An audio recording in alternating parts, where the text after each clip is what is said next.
Hello, everyone. We are live as the Atlanta Braves and the Seattle Mariners begin their series. It is game one in Safeco Field. I still call it Safeco Field. I know it's like CenturyLink or somebody else that sponsors them now. I don't care, guys. It was Safeco first. It's Safeco to me.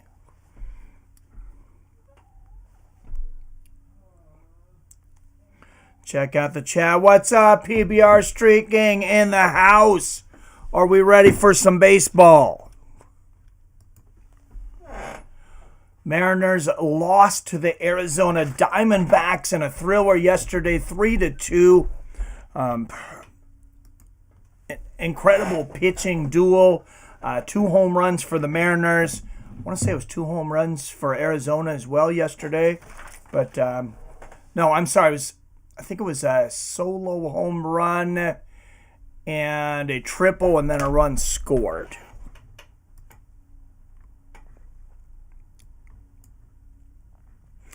I'm not for certain, but hopefully we can get the win today.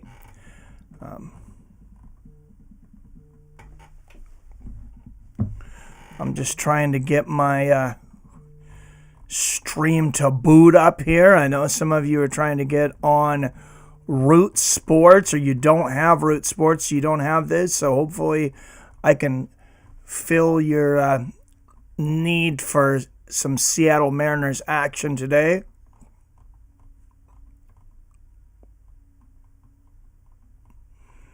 As I am looking to bring it up myself. There we go.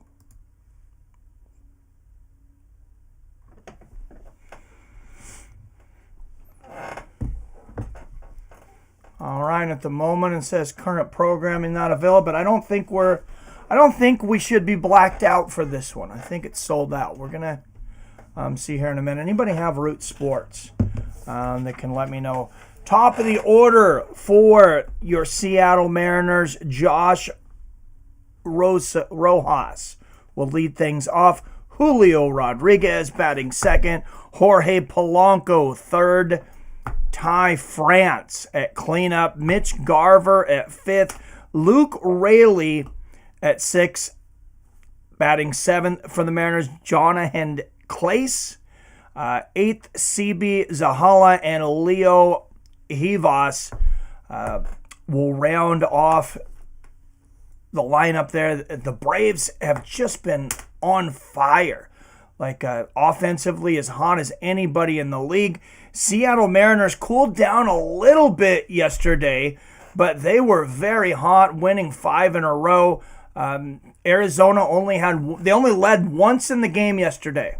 Arizona only led once, but it was enough. Mariners were up 1-0. They were up 2-1. Then Arizona tied it, and then they went ahead. I believe it was in the top of the 7th inning, and Mariners could not answer in the 2 innings afterwards. You guys might have to give me just a moment. I'm trying to figure out what channels we're on here. What channel is Seattle Mariners playing on?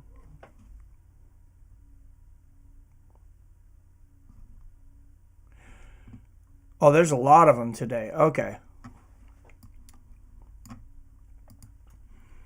So it should be on Major League Baseball as well. Major League Baseball Network. There we go. Commercial break in progress. All right, we are ready. They got a commercial break in progress, but all right, we are there. Mariners baseball, ladies and gentlemen.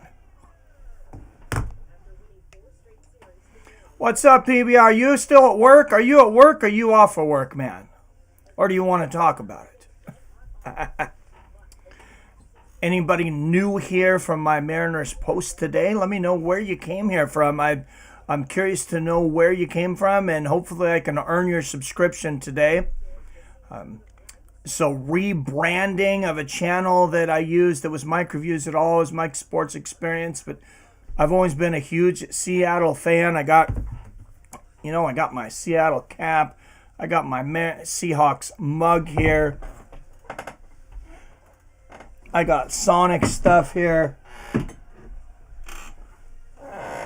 for those Seattle fans out there. I got this mug, and we got to bring these guys back.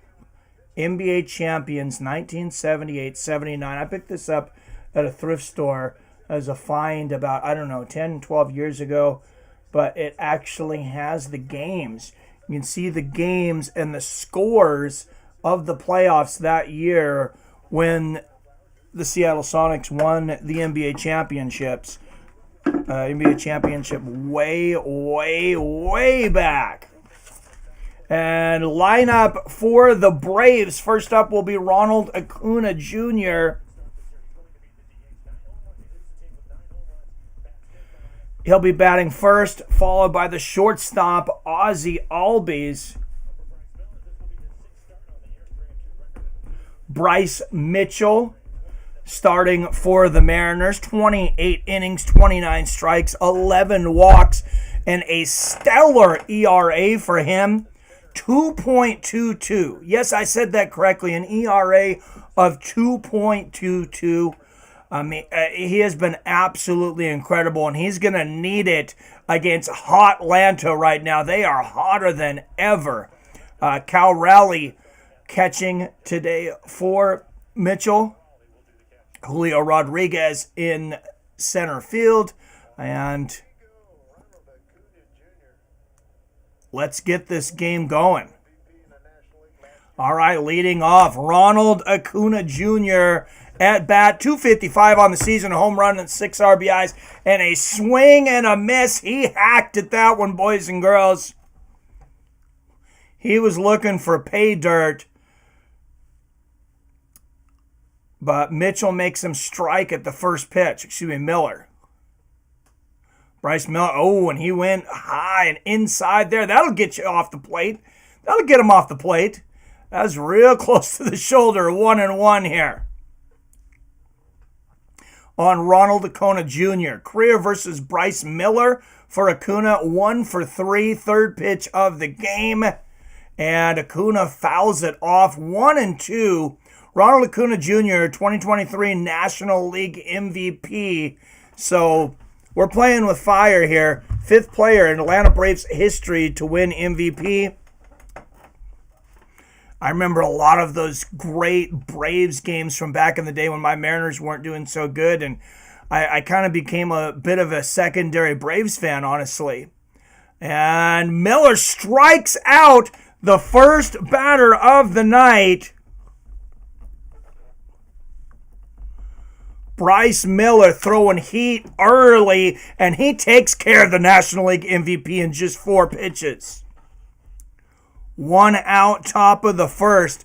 But yeah, I remember a lot of those Atlanta Braves teams. I never stopped watching the Mariners, but in the playoffs, when we weren't there a lot of times in the early 90s, I was just a kid and just a teenager. I'll admit I became a secondary Braves fan for a moment with those guys, David Justice and John Smoltz and Glavine, and just a lot of great players from that era. Ron Gant.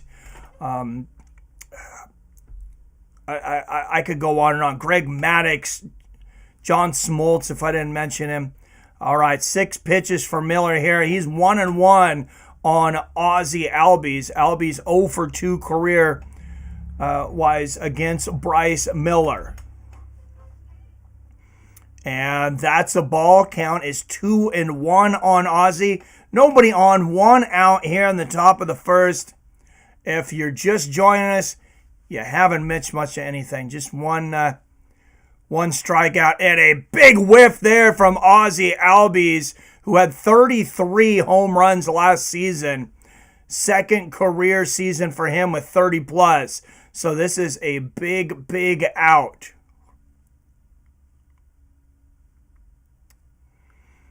And the pitch, and he's just off the outside corner. So full count here to Albies, 3-2.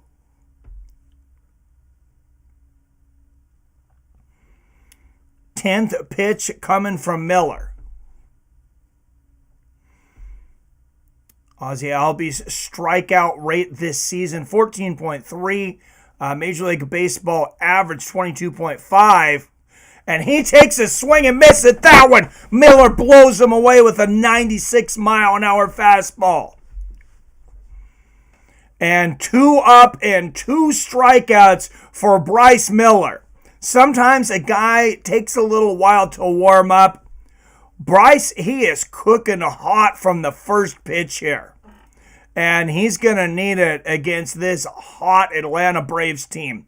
Austin Riley batting third in the order. Next up, 234, 2 home runs, 14 RBIs on the season.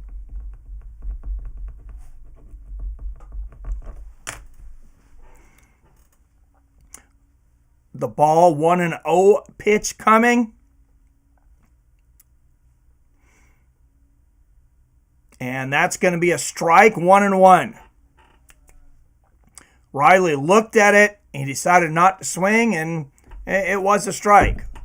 His last home run, April 7th versus Arizona, so a bit of a drought for him. It's a little unusual for him. He's had 3 straight seasons with 30-plus home runs and 90-plus RBI. So you guys see just how stellar this lineup is for the Atlanta Braves. Like, you got several of the best hitters maybe in baseball in the same. What a catch from Rojas! That was a bullet. And by the time you seen it, it had already found his glove. What a play. And 1, 2, 3. The Atlanta Braves are out of there. Seattle Mariners coming up next. Josh Rojas leading off the way, followed by lead slugger Julio Rodriguez.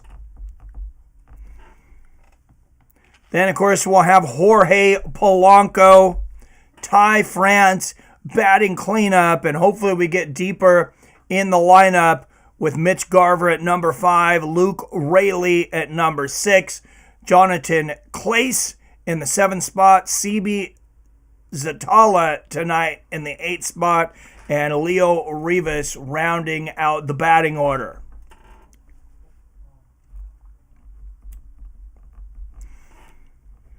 We lost yesterday. The Rangers won. We are still half a game ahead of the Rangers, but the Oakland A's won yesterday too, and they are right behind us. So we've got to win some of these ball games. Despite having a 5-game winning streak before yesterday, it just took the one slip up, and Texas was right there waiting for us.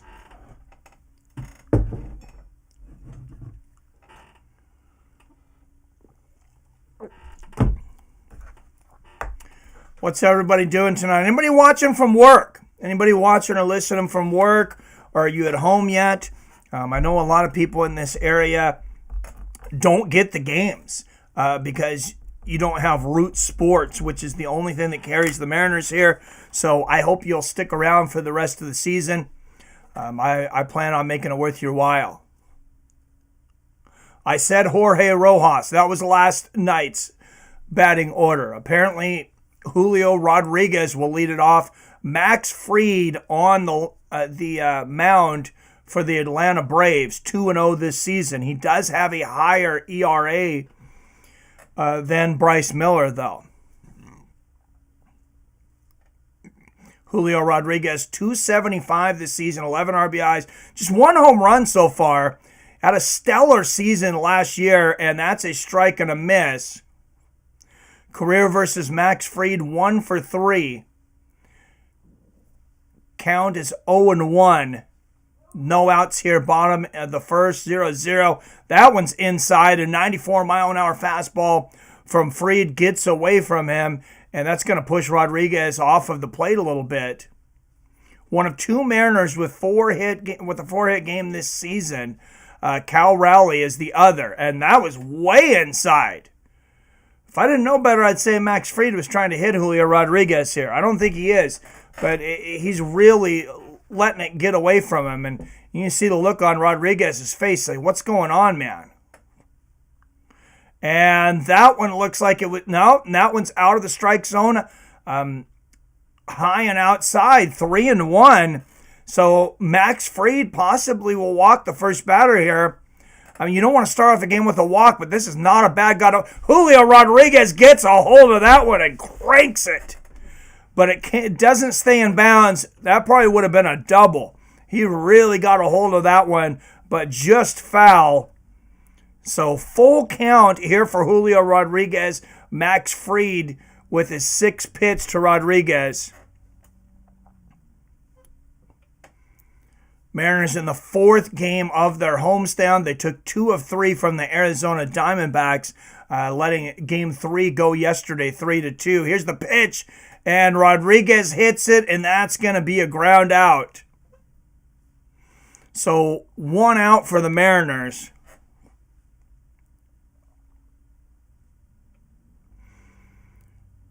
And you see Fried, he likes to throw that 4-seam fastball a lot. That's 30% of his pitches, 18% curveballs. So about half the time you're going to see one of those 2 pitches. And there's a changeup to Mitch Haniger. They've really moved the lineup around on us tonight. Mitch was not in last night.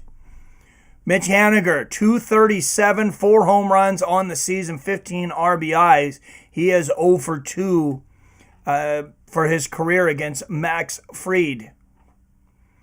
1-1 is the count. Haniger tied for 8th most all-time career home runs at T-Mobile Park, tied with Edgar Martinez and Ichiro Suzuki. And that one's going to go way inside to Haniger. 2-1. 9 pitches in for Fried.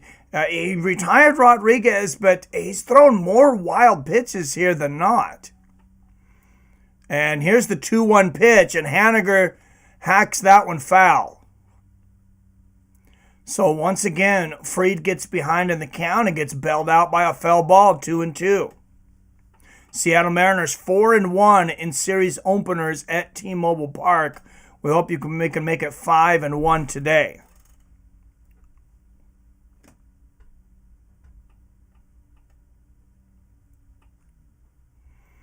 2-2, 1 out, bottom of the first. And that is a ball. Nice little sinker there from Fried, but he just couldn't find the strike zone. Polanco on deck for Haniger. Jorge Polanco. And there's a big swing and a miss for Haniger, and Fried has retired the first 2.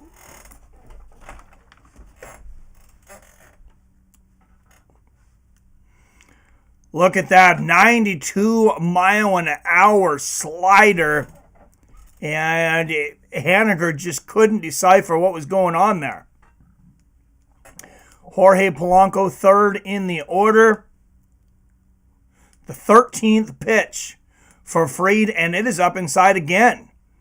Jorge Polanco, 3 home runs on the season, 8 RBIs, batting just 163 in this early season. Hopefully we can get him going. He's 0 for 3 career-wise against Max Fried. And that's a strike on the outside corner. That was that slider again. He's got this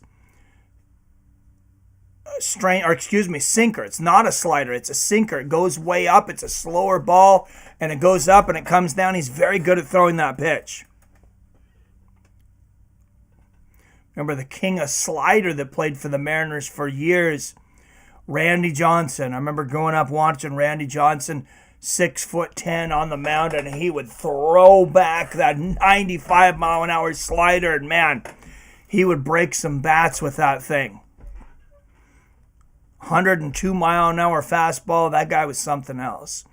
Jorge Polanco, 29% strikeout ratio this season, 7 points higher than the average for the league. Here's the pitch in 1-2, and he takes it. It is low and outside, 2-2. So 2 outs, 2-2 is the count here on Polanco. The 17th pitch of the game for Fried. And Polanco gets a hold of it, but he's going to ground out, and that will retire the side. Going into the second inning, we are scoreless as Atlanta comes to the plate.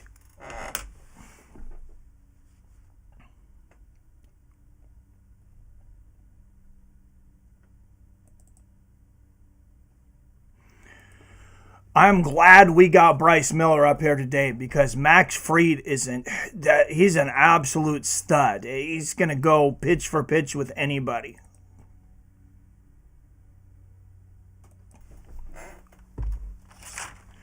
And like I said, this Braves lineup,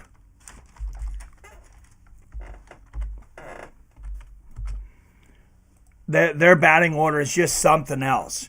You got the last year's National League MVP, followed by two batters that had over 30 home runs last season. I mean, just a heck of a lineup.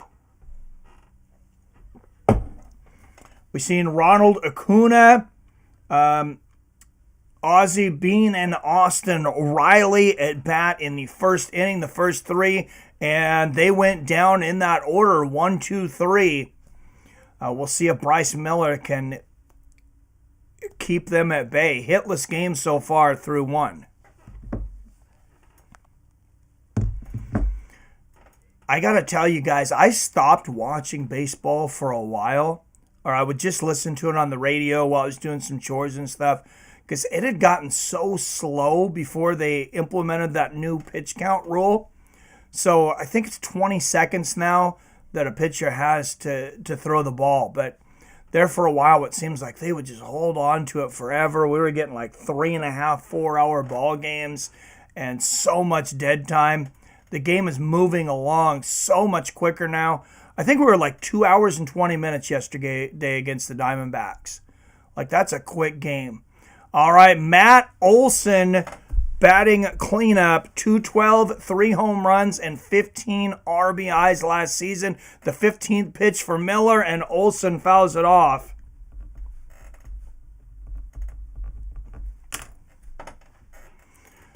Owen won the count. 9 home runs, 27 RBIs, and 42 career games at T-Mobile Park for Matt Olson. So he's had a fair amount of success here. 30-plus home runs, 90-plus RBIs in the last 4 full seasons. So that's insane. Also, franchise record, 54 home runs last season. We were talking about how good the guys batting before him were, the 3. All of them 30-plus home run hitters. One of them last year's National League MVP. Now we got the guy that hit 54 home runs.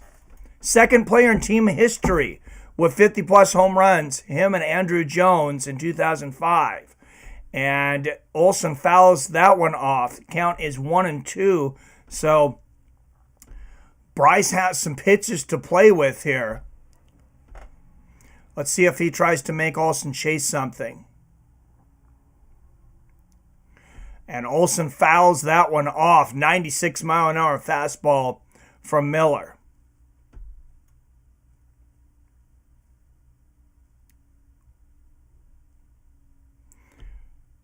This season, 26 games young. The 1-2 pitch from Miller. And Olson's going to make him work for it. He fouls it off again. 20 pitches so far for Bryce. No outs in the top of the second.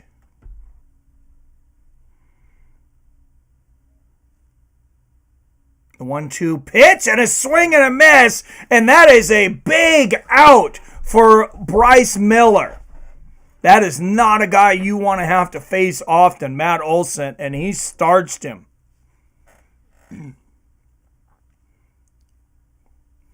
Yeah, that was just a battle of power. He put it right where Olson could get it if he could catch up to it, and he could not catch up to it.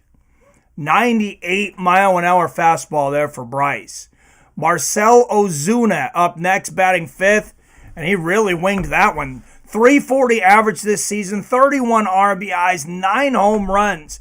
Like, this is almost a cartoon lineup here for the Braves. We've had, 5 batters come up, and it's like 5 of the best hitters in all of baseball. And he nails that one, and that goes to center field. It is caught by Julio Rodriguez, 2 outs. And Bryce Miller dodges the first 5 bullets of this incredible Atlanta lineup.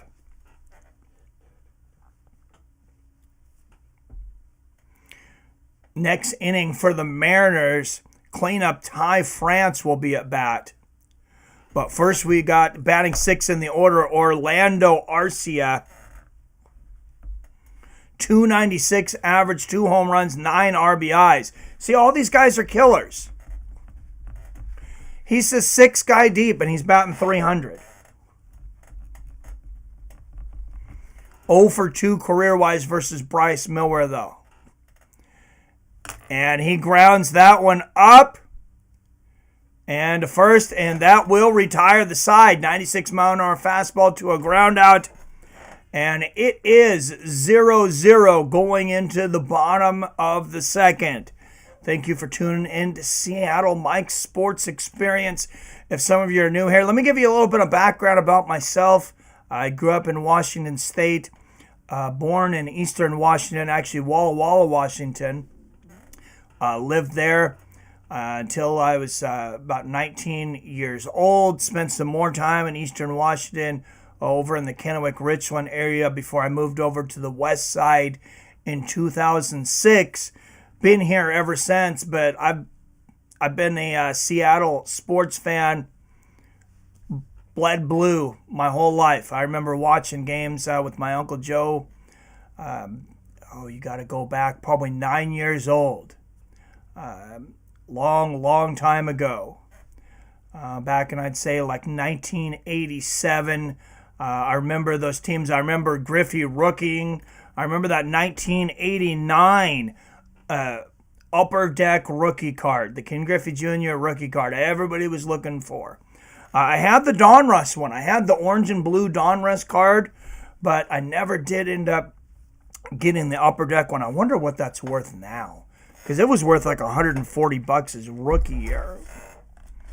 I remember all of us kids were looking for that. I was mowing lawns back when 10, 11 years old, sweating my butt up mowing lawns for $5, and we'd go straight over to the convenience store by us. It was called A1 ABC Taxi. And I'd go there, and packs of baseball cards were 50 cents. You had those yellow Fleer packs, 1990 packs. That's what I bought the most of. Like the most overproduced year in the history of cards, 90 to 92. And, of course, that's most of the time that I collected, so I don't think I ended up with anything worth a whole lot. All right, Ty France, batting cleanup, freed on the inside corner, 1-0, 92 miles an hour on the curveball there. Excuse me, Mitch Garver, batting cleanup today. It was Ty France last night. I should have looked up today's batting order because it's actually much different than yesterday's. So Mitch Garver, batting cleanup, 2 home runs, 5 RBIs, just 143 for the season, but he's 1 for 3 in his career versus Max Fried, and he fouls that one away. He's had a home run in 2 of his last 4 games at T-Mobile Park. So just recently got hot, him and Ty France. Here comes the 2-1 pitch. And that is going to be a ball. That was a sinker just outside. 74-mile-an-hour sinker just outside of the strike zone. Seems like a much smaller strike zone tonight. I don't know who the ump was last night, but he had a very large strike zone, but I was fine with it because he was also very consistent. And Fried's going to walk him. That one high and inside, and he walks Mitch Garver. So 1 on for the Mariners, no outs here in the bottom of the second. 22 pitches so far for Max Fried. And now it is Cal Rowley, batting 5th tonight. The catcher, Cal Rowley, 232 on the season with 13 RBIs and 6 home runs. And Fried throws a 94-mile-an-hour fastball in there for a strike. Cal Raleigh 0-3 for his career versus Max Fried. And there is the pitch. Did he catch the outside corner? No, that's a ball. 1-1. Cal Raleigh, last 9 games, he has been on fire. 9 RBIs, 4 home runs, batting .290 in those last 9 games. A big part of that 5-game win streak for the Seattle Mariners, which was snapped yesterday by the Arizona Diamondbacks. So 2-1, the count here to Cal Raleigh. 1 on, no outs here in the bottom of the second. Still a scoreless ball game.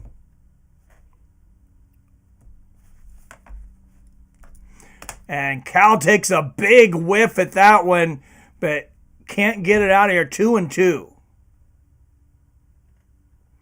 The 27th pitch coming from Max Fried here in just a moment.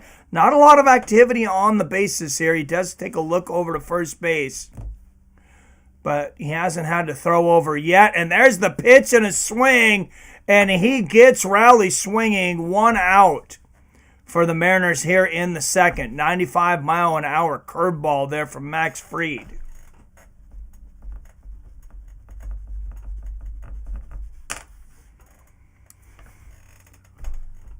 So here is Ty France batting 6th in the order tonight. 247, 8 RBIs, 2 home runs, and he takes a big swing at that one. Fouls it off. 0-1. 75-mile-an-hour changeup there. Ty France 0-for-6 for his career versus Max Fried. He'd like to snap that horrendous streak tonight. 4 RBIs, 2 home runs in his last 4 games for him. And there's a 74-mile-an-hour changeup, and that finds the strike zone. 2 pitches, 2 strikes here for Max Fried against Ty France.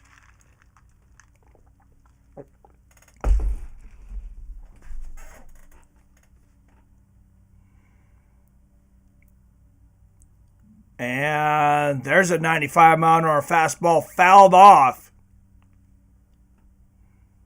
Fried barely broke the count there. There was only 1 second to throw that ball away. I don't know what happens now. I'm assuming it's a ball now. If you don't get it down, 10 seconds in between pitches now? I thought maybe it's 20, and that one's high and outside. He threw that one up there to keep the man on first honest. You could tell he purposely threw that one up high to the catcher because he was expecting maybe an attempted stolen base. And there's that sinker, and he gets France. Max Fried playing with heat tonight. Another strikeout for him. The Braves 19-7 this season. Mariners 15-13. Got off to a slow start, as I mentioned, 5-game winning streak before it was snapped last night. Half game ahead of the Rangers for the division, so they could really use a win today. And that's a ball to Dylan Miller, pitching 7th tonight for the Mariners. 3 RBIs, 1 home run, just 192 batting on the season. And Moore gets a hold of that one, but it looks like that is going to be caught. And it is, and that retires the Mariners in the second. And we will go to the top of the third, still scoreless.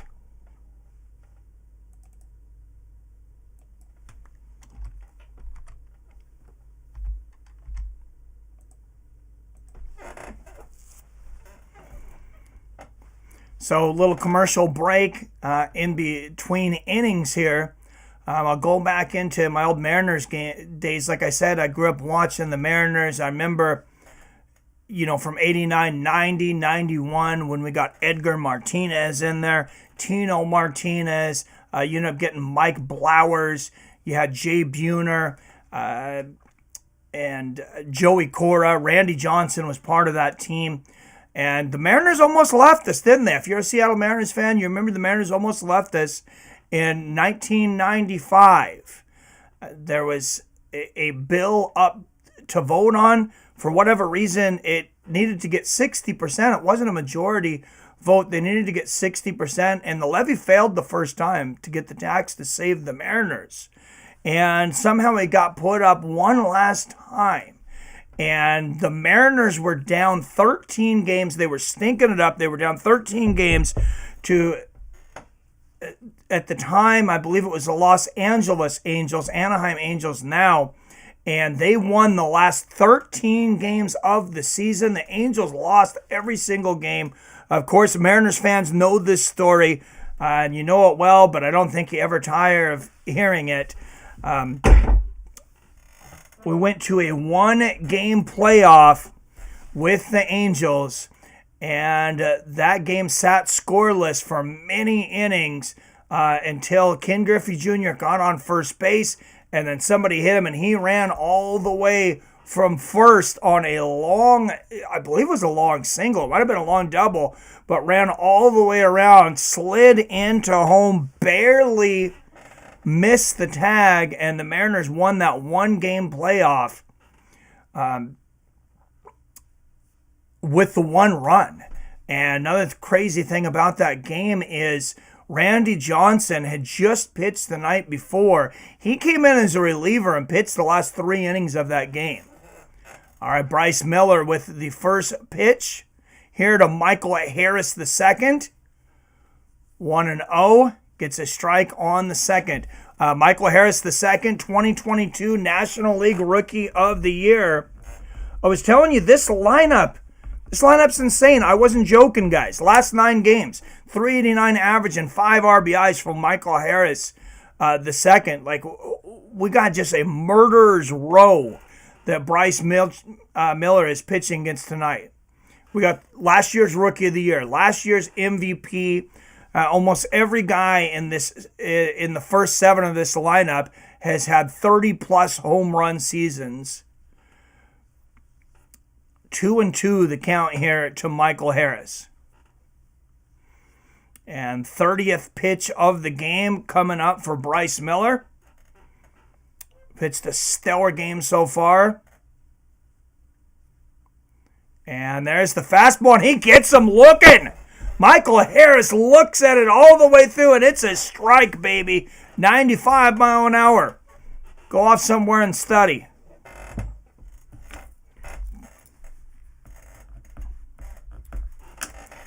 Most whiffs off the four-seam fastball in Major League Baseball this season. Seattle Mariners with 190 in first. Closest to them is the Washington Nationals with 176. So we like our fastballs. And there's another 95-mile-an-hour fastball to Travis Darnard, and he whiffs at it. 1 strike, 0-1. 32nd pitch of the game coming up. 292 average, 5 home runs, and 16 RBIs on the season for Travis Darnard. Like I said, there is not a weak spot in this Braves lineup. Darnard has hit safely in 4 of his last 6 games. If you guys have been listening to this, every single batter for the Braves that I'm talking about, like every single one of them, has some kind of unbelievable stat. And Miller with an unbelievable changeup there gets Travis swinging. Excuse me, that was a fastball, inside fastball, 95-mile-an-hour fastball. 34th pitch coming here from Bryce Miller, 1-2 count. And that's going to be fouled off, and it might be caught. Oh, just barely missed it.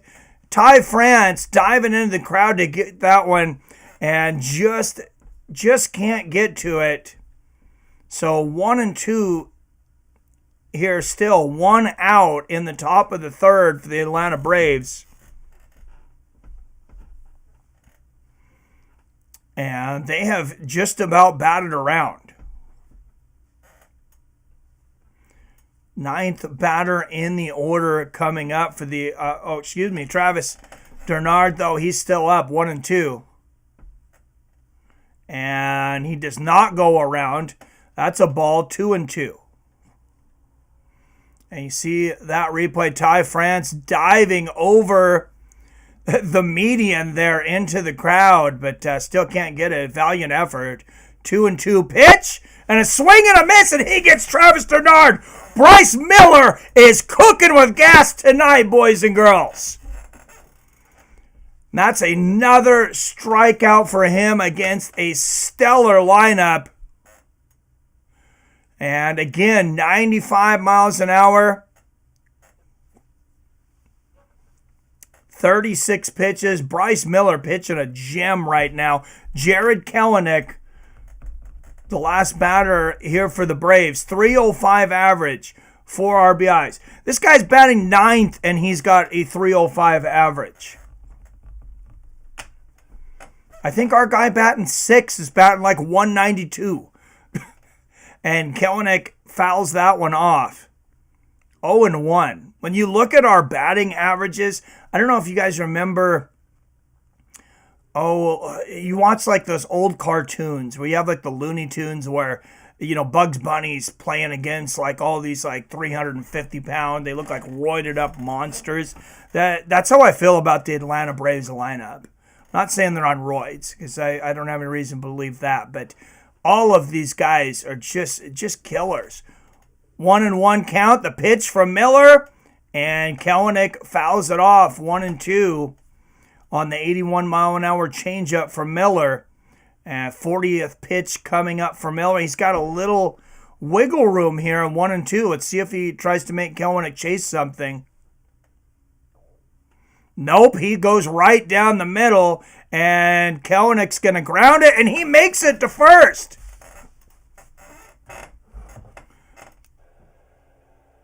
Yep, that was a slow one, a slow hack, almost a bunt.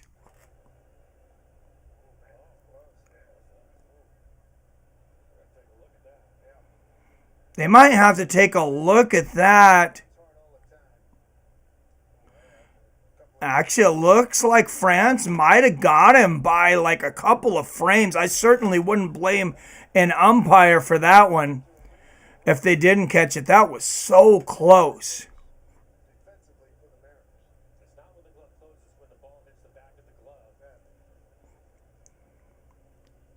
So you almost have to go frame by frame. This is so close.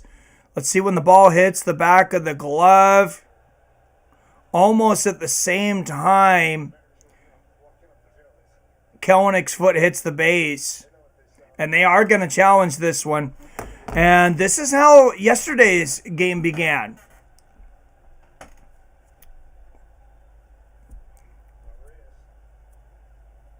They had a challenge that they won.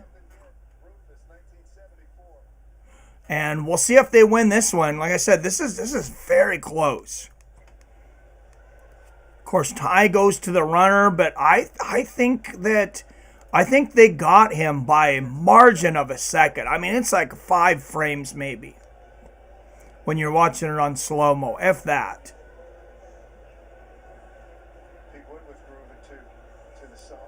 So a big challenge here for the Mariners. I actually don't blame them on this one because 2 outs, and this is the difference between. And the call on the field is overturned, and that was quick. I like it when they do those quickly, and that's going to take us to the bottom of the third. Braves are out. We got him. Ty France knew we got him, and the Mariners challenged, and they won their challenge. So just like that, the Atlanta Braves out of there. Still a scoreless ball game heading into the bottom of the third. Now, I talked about this stellar batting lineup for the Atlanta Braves. Like our guys, our batting order, just our averages, our home runs and everything, like we are nowhere near where Atlanta is as far as batting. So Bryce Miller's really going to have one of his games of the season tonight. But then he's going to be able to hand it over to maybe the best bullpen in baseball right now in Seattle. Certainly the lowest ERA in baseball, which in my opinion is the most important stat.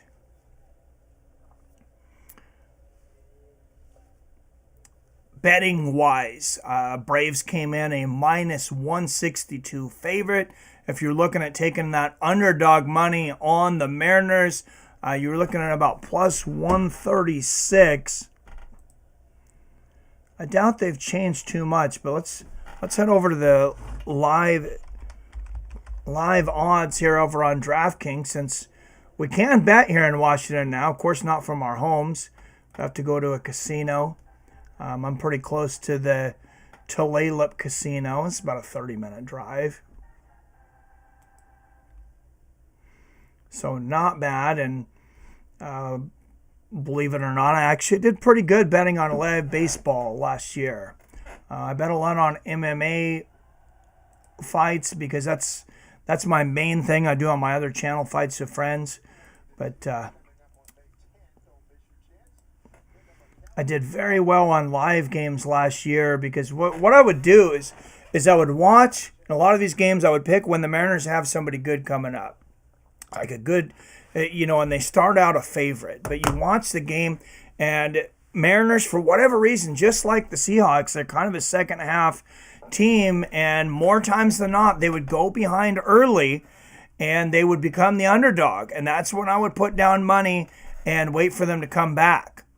Luis Urias, 2 for 5 on his career versus Max Fried.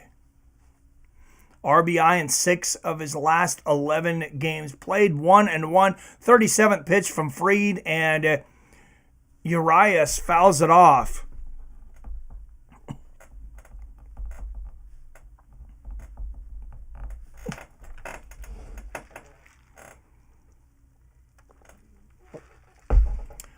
The way Bryce is pitching tonight, I don't think he's going to need a lot of support, but he's definitely hoping to get some here in the third. 1-2 is the count. 38th pitch coming from Fried. And Urias gets a hold of that one, but it's going to go foul. And into a sea of fans there. Somebody got it. Somebody got a ball to take home. That's always fun. If you catch it and there's a kid next to it, I hope you give him the foul ball. Anyways, Luis Urias batting just 179 for the season. But as I mentioned, he's been much hotter as of recently. And there's a sinker on the outside corner there. And that's a ball. 2-2 from Fried. 40th pitch of the game for Max Fried. 2-2, 0 outs.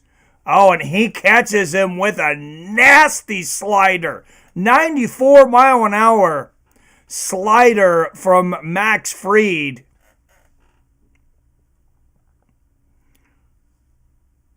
Man, that'll bring back some memories of Randy Johnson for Mariners fans.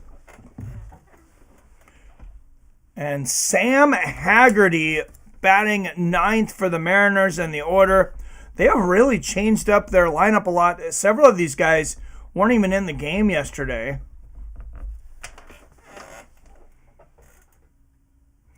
Sam recalled from Triple-A, as well as outfielder Jonathan Clace. Jonathan Clace, was optioned to Triple-A. So he was in the game last night. That's why we don't see him tonight, is Sam Haggerty's taking his place. They're moving in and out a lot of guys from Triple-A. We have a very good farm league right now. The Tacoma Rainiers, very good team. Sam Haggerty, career high 364 on-base percentage last season. Takes a strike there. 1-2 is the count. 44th pitch coming up from Fried. 9 career home runs for Sam Haggerty. 7 of them from the right side of the plate, which is where he's at right now. And he bangs that one off. It goes foul, 1-2.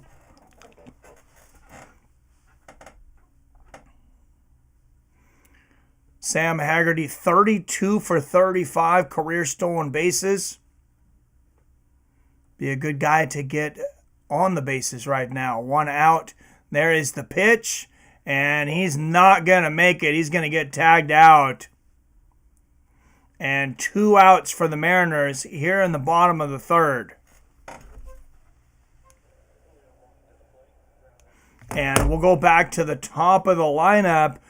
with Julio Rodriguez, the leadoff batter here. Max Fried starting with his 46th pitch here. 2 outs, bottom of the third. First pitch, Rodriguez gets a hold of it, but it is grounded and out. And just like that, it is scoreless going into the top of the fourth. Max Fried didn't struggle with our lineup that inning at all.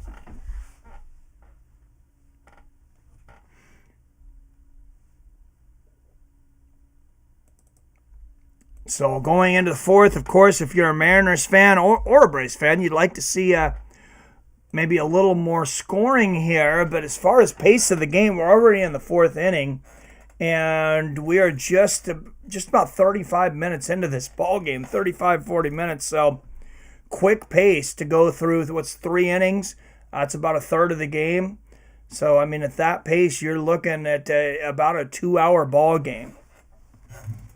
Add in the 7th inning stretch and, 5-10 more minutes.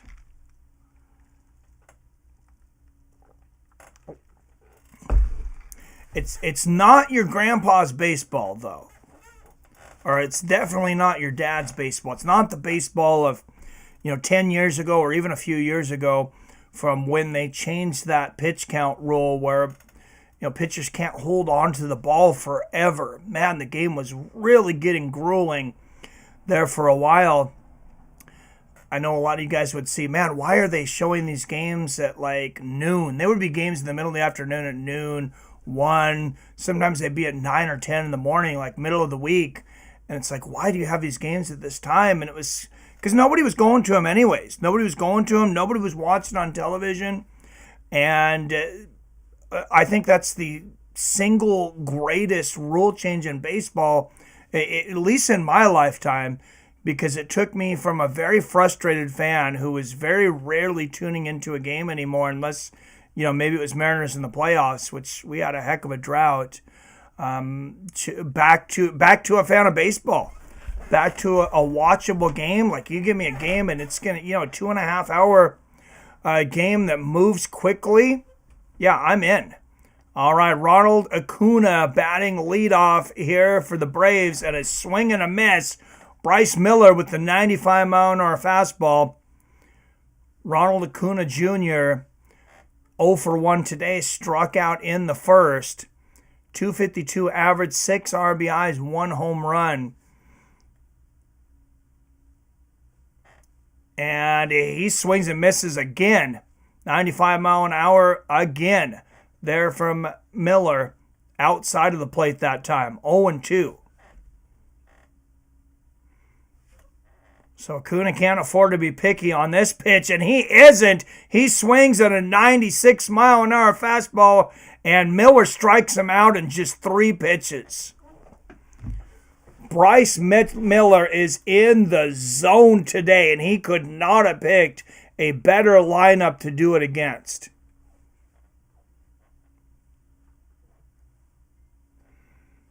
When you got a lineup like this, it's not if they're going to hurt you, it's when. Bryce Miller struck out 6 of the first 10 batters he's faced today. And there's a pop fly to center field. Julio Rodriguez easily pulls that one in. And that is 2 outs for the Braves here in the top of the fourth. Quick moving game. That's what happens when you have a pitcher's duel, though. And batting third in the order up next, Austin Riley for the Atlanta Braves. 0 for 1 today, lined out in the first. Still a hitless ball game today in this pitcher's duel. And that's a 95-mile-an-hour one out just outside of the strike zone. They're going to say that's a ball. Bryce Miller threw 3 innings, 29 four-seam fastballs, 16 swings, 8 whiffs, 8 fouls, and 5 strikeouts. Absolutely stellar game pitch so far. And there's another one of those fastballs that Riley gets a hold of it. And there's a dive in the catch, and what a catch it is! And that is the end of the fourth for the Seattle Mariners.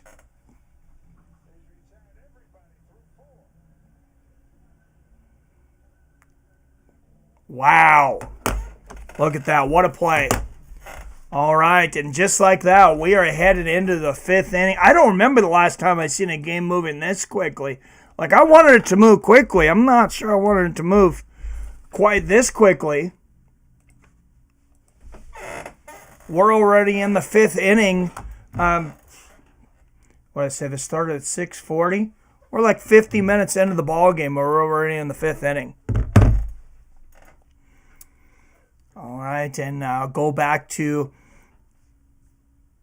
the Seattle Mariners that I grew up with, watching them in the 90s. Like I said, I talked about that 95 team. We called it Refuse to Lose. Everybody that was alive at that time that was watching, everybody was a Mariners fan at that time. Because my parents, they're not sports fans at all.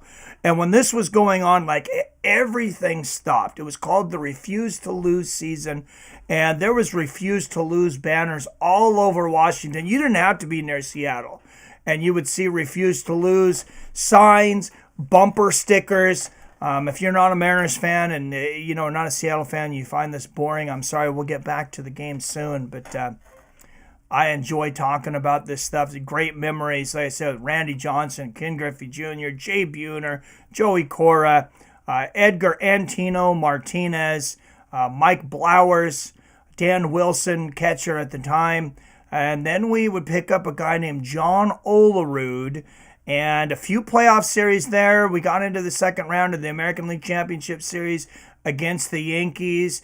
And you go to season to 2001, I believe it was. Me and my family were at opening day at Safeco Field. And that's when the Mariners won the most games in Major League Baseball history. And Mitch Haniger gets a hold of that one, but it is caught at the warning track and 1 out on the 47th pitch from Max Fried. I really thought that was going to go further. That's the shallow part of the field there. I think it's only 326 feet there over in right field. Up next, batting third for the Mariners, Jorge Polanco. Polanco 0 for 1 today, grounded out in the first. 48th pitch from Fried. 91-mile-an-hour changeup, and that is going to be a strike.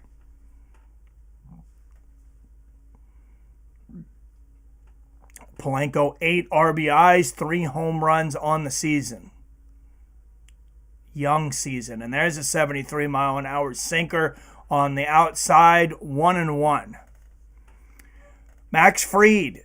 54% fastballs today, 28% curve, 7% on the change. He's thrown some sinkers, some sliders, and a sweeper in there. Oh, man, and he catches him with a sinker there. 85-mile-an-hour, 1-2. If you're a pitching fan, this is a delightful game for you because both of these guys have a plethora of pitches. You can see Max Fried using 6 pitches today and using them well. The 51st pitch of the ball game for Fried, and that one's low and inside. 2-2 the count here on Polanco.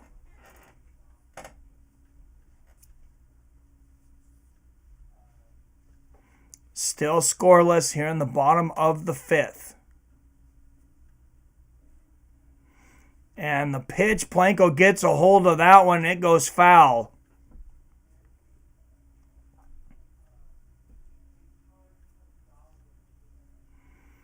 Polanco would really like to get a hold of one of these right now and get that 4th home run of the season.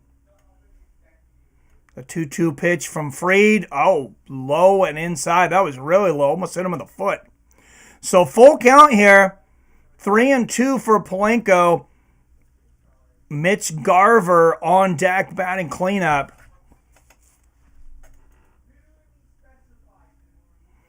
And here's the pitch to Polanco. A swing and fouls it off again. He's going to make Fried work for it. He says, you might get me, but I'm not going to make it easy. Polanco 7 points above the average strikeout percentage for the league. Strikes out 29% of the time. And he fouls that one off, a 93-mile-an-hour fastball from Fried.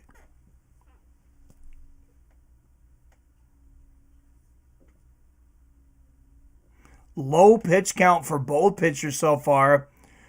Fried just 55 pitches in with 1 out in the bottom of the 4th.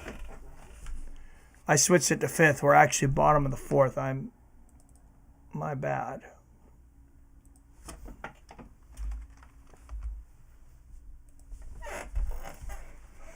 And another foul, still 3-2. Make him work, Jorge. Make him work.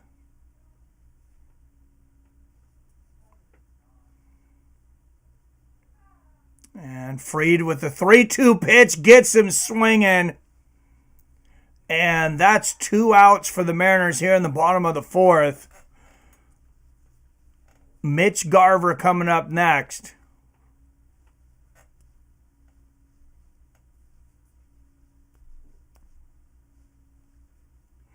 Not a lot offensively to talk about in the stats tonight. Defensively, the pitchers, I mean, these guys are pitching Cy Young games right now. And there's that sinker again from Fried, 71 miles an hour. He goes up in the count, 0-1 on Mitch Garver.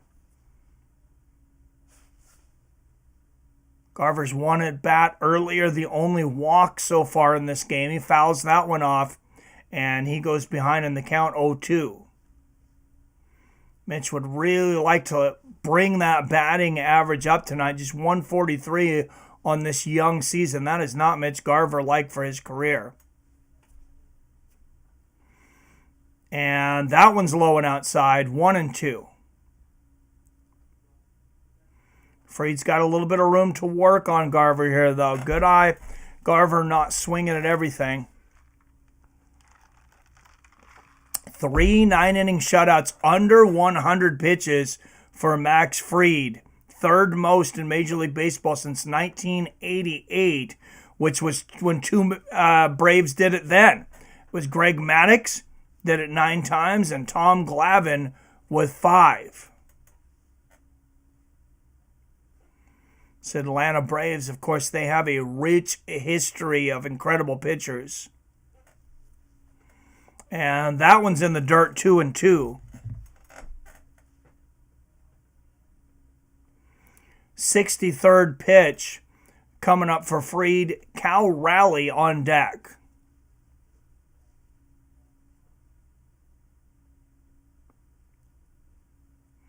And the 2-2 pitch, a swing, and he pops it foul. And that's going to go into the crowd.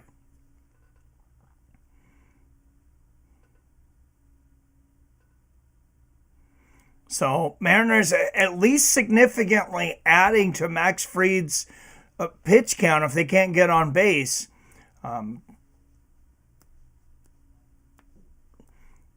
Polanco made him pitch, I think 8 or 9 pitches. And there's an outside outside sinker from Garver to bring the count to 3-2. Garver walked his first time up. Will he walk again? I guarantee you Fried's he's gonna give him something to hit this time, though. 2 out, the 3-2 pitch, and a swing and a miss, and Fried retires the side once again. And wow, both of these pitchers playing with heat tonight. I'd hate to be one of these hitters tonight. It's a very frustrating game to be in if you're a hitter.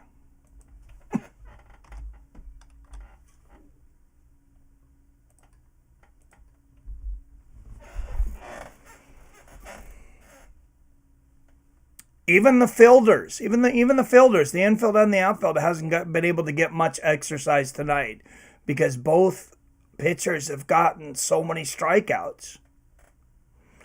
Short groundouts. We thought that there was one hit in the game. The Mariners challenged it, and it actually wasn't a hit, as I mentioned, by about 4 or 5 frames.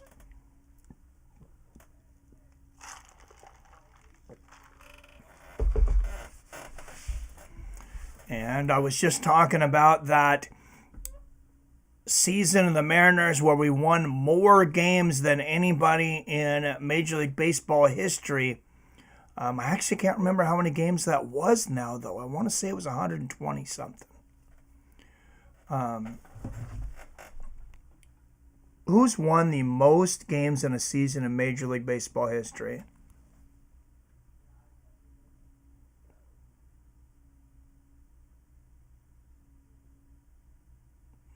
Oh, that's a player. What team has won the most games in Major League Baseball history?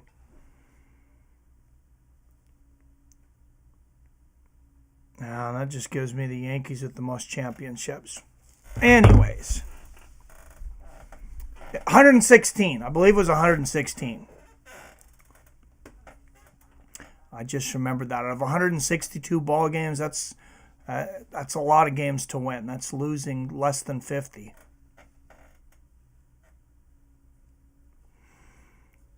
All right, Bryce Miller back on the mound, and a swing and a miss. His first pitch to Matt Olson, batting cleanup here for the Braves, top of the fifth. Matt struck out in the second, his first at bat. And that's a ball. Bryce going with the sinker on the outside corner, but can't keep it in the strike zone.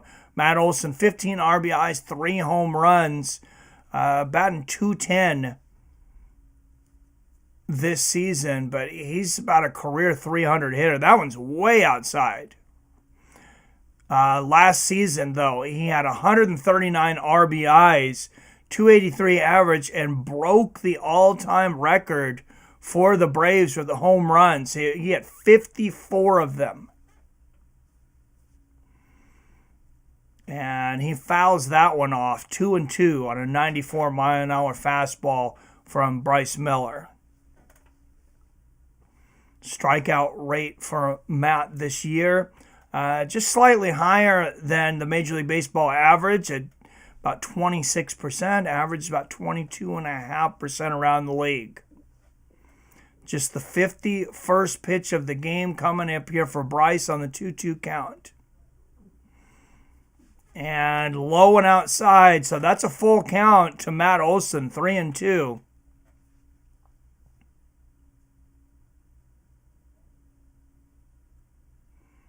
'52nd pitch of the ball game for Bryce Miller. And there's a grounder down the middle to first. And 1 out here in the top of the fifth. We are still hitless in Safeco Field. Bark at the Park, May 29th versus the Astro. Go online only to mariners.com/bark to get your special prices on tickets for that May 29th series against the Astros. And Marcell Ozuna coming up next, 5th in the order for the Braves. He popped out in the second, 0 for 1 today. Ball on the first pitch, 1-0. 337 on the season, though, for Marcell. 31 RBIs, 9 home runs. And he gets him looking on that one. 1 strike, and 1 ball.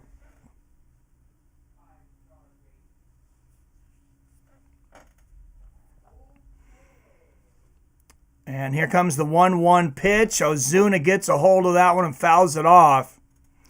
Ozuna has had a 17-game hitting streak already in this young season.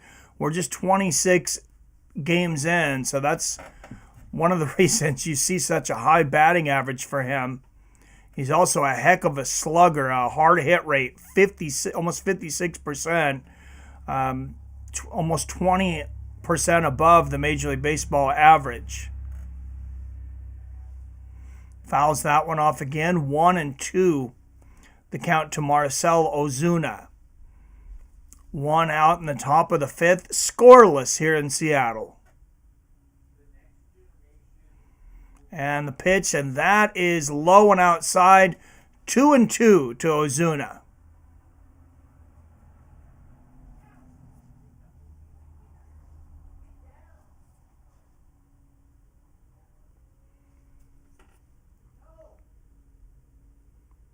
And here comes the pitch. He fouls it off again. Oh, and he's mad. Look at Marcell Ozuna.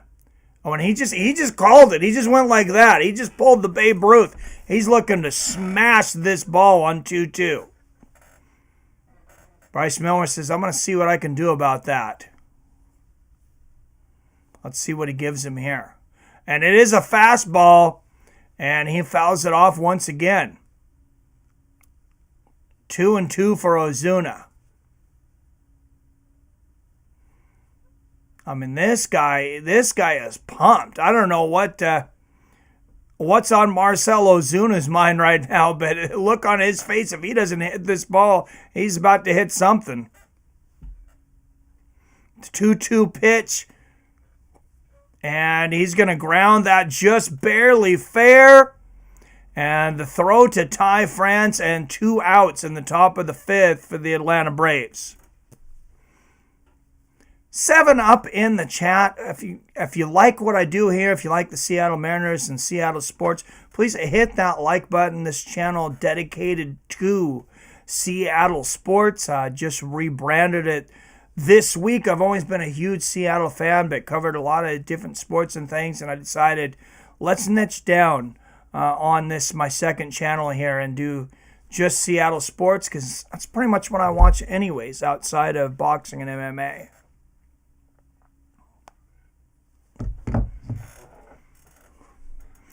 I hope you'll hit that subscribe button, help us build our subscribers. This was a monetized channel at one time under Mike's Sports Experience when I ran some other things on there. I ran under the threshold for YouTube. That one way outside, 1-1. 10 multi-hit games this season for Orlando Arcia. Leads the team in multi-hit games. And when you lead this team in multi-hit games, that's saying something. And that one in the dirt, low for Bryce Miller. So 2-1 the count here to Arcia. Arcia just 3 for 21 in his last 5 games. 0 for 1 tonight. And he looks at a ball there. He holds it up. Check swing, 3-1. So Bryce Miller within a pitch of walking his first batter of the night. A 3-1 pitch. And he gets him to swing on it, and that's a strike. 3-2 full count on Arcia. 2 outs here in the top of the 5th. The 66th pitch coming for Miller.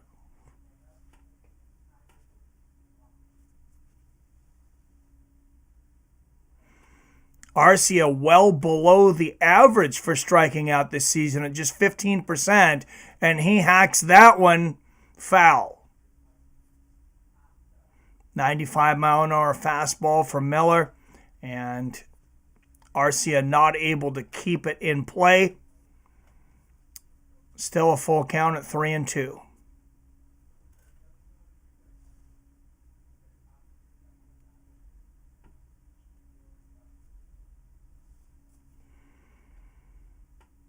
Arcia hitless today, as is every other player in this game. So join the crowd. And here's the pitch from Miller, and fouled off again. Oh no, is that going to be fair? It is fair in 2 France. Wow, he really jammed him up. Miller really jammed him up. Barely got on top of that one, but throws the ball to France and retires the side. So I was talking about this channel. I appreciate everybody that's here today. This is my secondary channel. I'm hoping we can really have a lot of fun here covering Seattle sports, Mariners, Seahawks, hopefully our Sonics when we get them back here. I haven't been an avid hockey fan, but now that we got a hockey team, the Kraken, I'm starting to watch a little bit of that. So down the line, we will cover some hockey. I just need to get a little bit more familiar with the game and the team, before I feel like I could really do good calling a game. So I was talking about the channel, 1,000 subscribers. If you ever want to be a YouTuber, 1,000 subscribers, 4,000 watch hours within the last 365 days. That's what it takes to get you monetized. But you have to keep those 4,000 hours in the last 365 days. So I fell way behind that threshold. I was working 7 days a week, running a tortilla company for about 4 years. And I kept up my other channel, Fights with Friends. That's the other channel if you're an MMA fan. Let me know. I can put a link down there below. We do MMA, boxing, that sort of thing. But for this channel, I said 4,000 watch hours. So I appreciate every hour, every minute that we get of watch time, views, likes. Very much appreciated. But outside of donations, if somebody does want to donate, Cash App Seattle Mike. You can also hit me up on PayPal, benedictinc@gmail.com. No super chats yet. And good for you guys. You guys should not be getting ads, I don't believe, during the live streams. Because if you are, I'm not getting paid for them. Because we are not monetized. You will still get some ads on some of the regular videos. Not getting paid for those either, but that's a YouTube thing. All right, Mariners back up. Cal Raleigh batting fifth, fouls the first one off, 0-1 to Max Fried. Cal struck out in the second.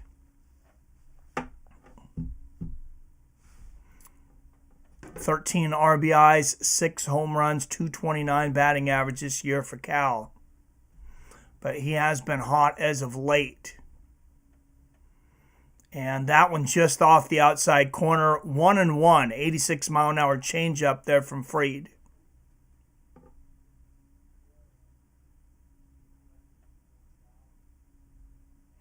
Oh, and that one high. He's lucky there was nobody on base there. That would have definitely, somebody would have definitely stole a base, if not two, on that one.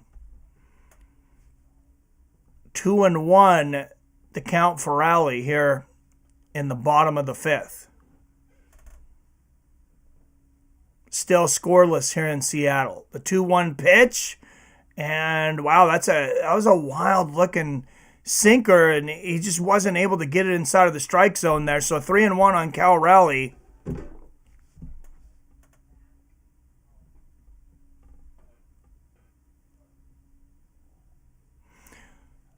And he walks him. Second walk of the game for Max Fried. Just the second base runner in the game, both on walks. So we'll see if the Mariners can do anything here with Ty France coming up next. They got one on and no outs. 71st pitch coming up for Max Fried. And he's throwing to first base early, trying to keep Raleigh honest.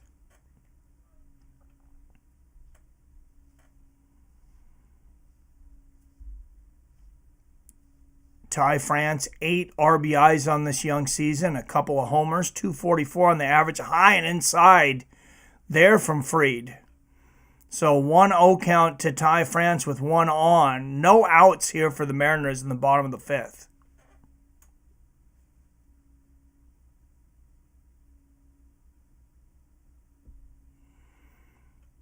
And the pitch, and he gets a hold of that one. Will it get there? Oh, and he cannot get the sacrifice. They throw out Raleigh at second. So Fried continuously throwing back to first to keep him from leading off there. You can see there was not much of a leadoff there. And Raleigh actually had to kind of stopped and waited to see if that was going to be caught. I'm not sure he knew if it was going to hit the ground or not. Because he didn't just take off in a dead sprint at the hit. And consequently, he didn't get there. Dylan Moore batting seventh in the order. First pitch is a strike on the outside corner. 90-mile-an-hour fastball from Fried. Dylan Moore fouled out in the second, 0 for 1 today. And that's what I was talking about with this weak bottom of the lineup for the Mariners, at least so far in this season. 3 RBIs, 1 home run. Dylan Moore batting just 189. 1-1 the count here. The second pitch from Fried. That's another one of those sinkers. And that's a ball, 2-1. There's not very many pitchers that can throw that sinker accurately, but there's not very many pitchers that can throw like Max Fried either.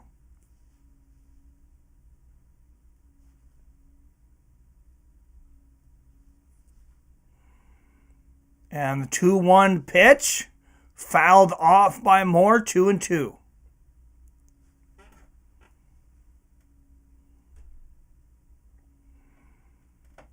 Mariners have got to be thinking, come on, Max. Just make one mistake for us here.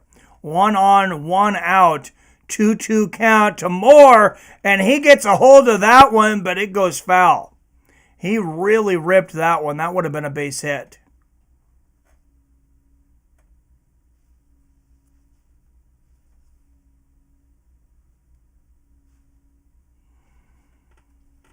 So 78th pitch coming up for Dylan Moore. And he catches Moore swinging, and that's another strikeout for Max Fried. What a game for Max right now.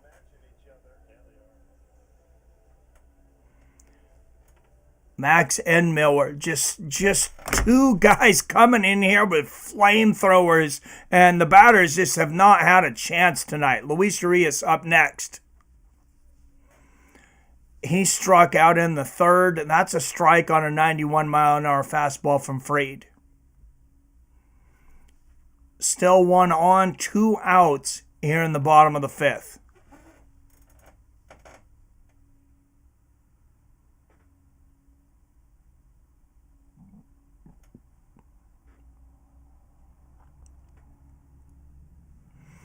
And the pitch, low and inside. France thought about going there. There's a little bit of a wild pitch, but he stays 1-1.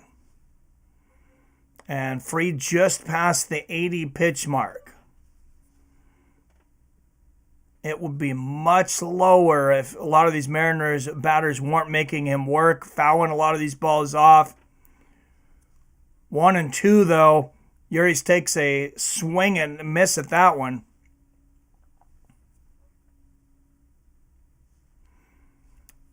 Fried looking to retire the side with this pitch. France is going to lead off because he's going to go either way. And that one high and outside, an 86-mile-an-hour changeup, 2-2.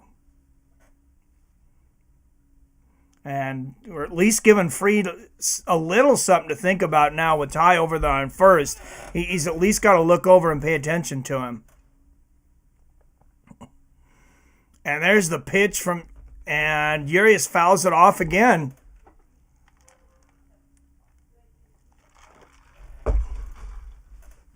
"83 pitches here for Fried. So a little bit of an unusual high pitch count, being that there's no hits in this game, just the 2 walks.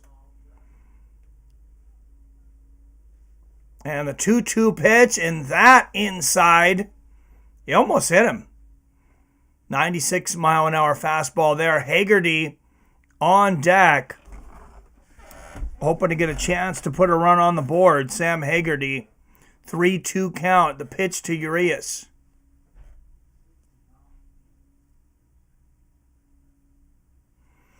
And he gets a hold of it. Can he beat it?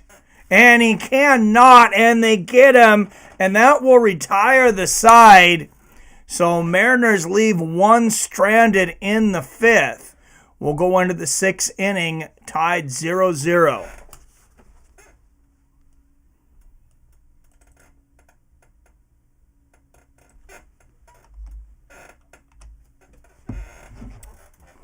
What's up, Wyatt? Now, this is what PBR was talking about, just like the old radio play-by-play.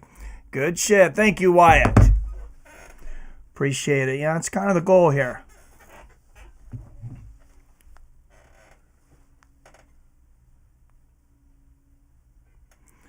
So in between innings, let's go around the league and see what some of the other teams are doing.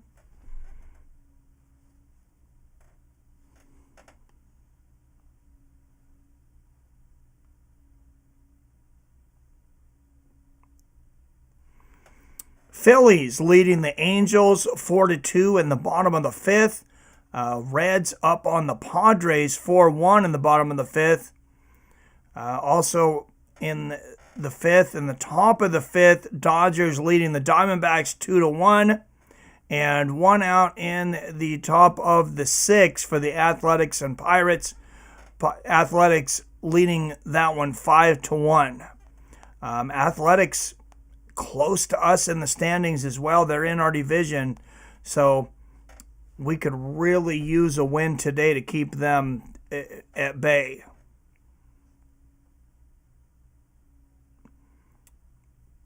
And the Rangers do not play today. Earlier today, the Tampa Bay Devil Rays defeated the Milwaukee Brewers 1-0. Minnesota Twins bested the Chicago White Sox 3-2. Chicago Cubs defeated the New York Mets 3-1. Toronto Blue Jays defeated the Kansas City Royals 6-5. And the Washington Nationals bested the Florida Marlins 7-2. Here's the pitch from Bryce Miller. And that's going to be an easy ground out. And one out here in the top of the sixth. An 80-mile-an-hour pitch from Bryce. So you see, he's about 20 pitches behind where his counterpart Max Fried is. Yeah, they're an inning difference, but it's not 20 pitches an inning. So Bryce has been just slightly more efficient here. Or you could say the Mariners batters have made Fried work just a little bit harder. Travis Bernard up next. Struck out in the third. One out here in the top of the sixth for the Atlanta Braves. At this rate, Bryce might pitch a complete game. That is rare in today's game. 94-mile-an-hour fastball. 1-0 the count to Bernard. Bernard, 16 RBIs, 5 home runs, 288 batting average during the regular season. A lot of fastballs here today for Bryce through 5 innings. 64% four-seam fastballs thrown, and that's another ball to Bernard. And Bryce Miller hit 70 on the pitch count. Go Mariners. You guys ever seen Moneyball? Great show. I never have watched that. People have told me I need to watch that, and I keep forgetting. And Bryce Miller throws another ball. So this is the furthest he's been behind on any batter. 3-0 here to Travis Bernard. And I'm thinking maybe you just walk him at this point. Yeah, and he does. You get behind 3-0 to a guy like that and there's nobody on base with an out. I think that's the right decision there. You don't want to get desperate against a guy like that. Yeah, and just outside of the strike zone there. Bryce Miller, 8 strikeouts tonight in 5 innings, and that was his first walk. And there's a strike on Jared Kelenic, the anchor in the lineup for the Braves. 0 for 1 today, ground out in the third. Kelenic, a .300 even average for the season. He's going to ground out. Can they turn the double play? And they did. The Mariners get the double play. They just squeezed him, and we'll go to the bottom of the 6th. Still scoreless in Seattle. I've seen dodgeball. Dodgeball was hilarious. But you ever had blue balls? I like it, Wyatt. I think we all have at one time or another. The men here. The men and those identifying as men.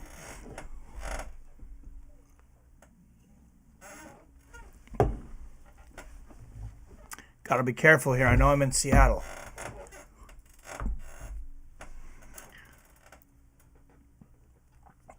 All right, so the Mariners will come up here in the top of the 6th. I'm trying to remember where we were. I think we are at the top of the lineup. I think it's Julio Rodriguez next. I think Haggerty punched out his last at bat.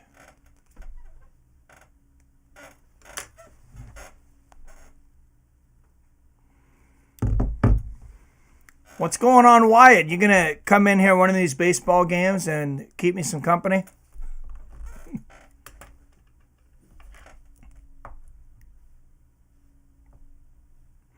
I know I've mentioned it a few times, but it is so relieving to have that pitch count now, where the pitcher only has, whatever it is, 10, 12 seconds in between pitches to throw that ball. It seemed like those guys used to hold on to that thing forever, and you would get super long ball games. And I know this is a quick one, but we got a start time of 6:40. It's 8:08. What is that? Not even an hour and a half, and we're already in the 6th inning. So not bad. Wouldn't have anything to say, unfortunately. You could be my relief guy. You could be my comedy relief in between plays.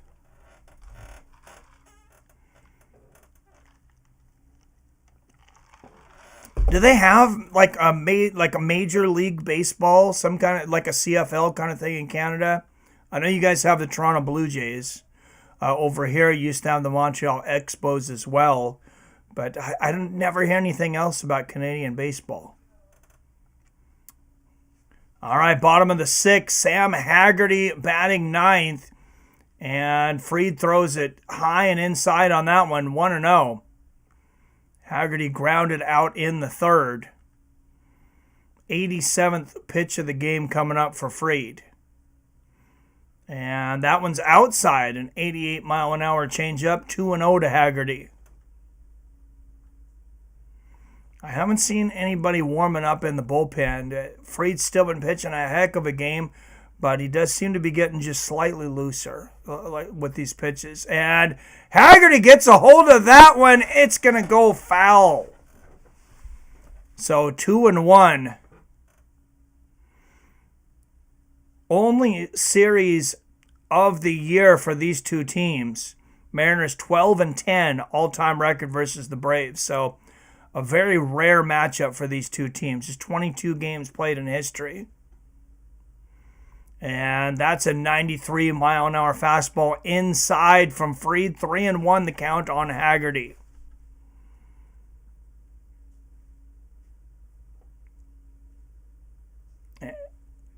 And he's going to ground out. 1 out here in the bottom of the 6th. That'll bring up the phenom, Julio Rodriguez. Hero of last season with the bat. I mean, this guy was so hot. He won me a lot of money last year because I would bet the live games, but I would also bet there for a long time you could bet on him getting over a base and a half in a game and get even money or better. And he was doing it for like 8-9 games in a row. I mean, I think I won 8 or 9 bets in a row on him betting that. And then it started being 2 bases a game. And then it got all the way up to 2.5 bases a game, which is just crazy talk. And he was still defying that many nights. 92nd pitch of the game coming up here for Fried. At this pitch count, it doesn't look like he'll get a complete game. And that one inside, 1-1. Rodriguez 0 for 2 today, grounded out both times. 11 RBIs on the season. He hasn't got those home runs going yet. He's just got 1 with a 270 average. And there's that sinker again. And that drops in for a strike, 1-2. 75-mile-an-hour sinker. That is not a pitch that you see from a lot of pitchers as often as you do from Fried. And there's a fastball from Fried. Rodriguez fouls it off.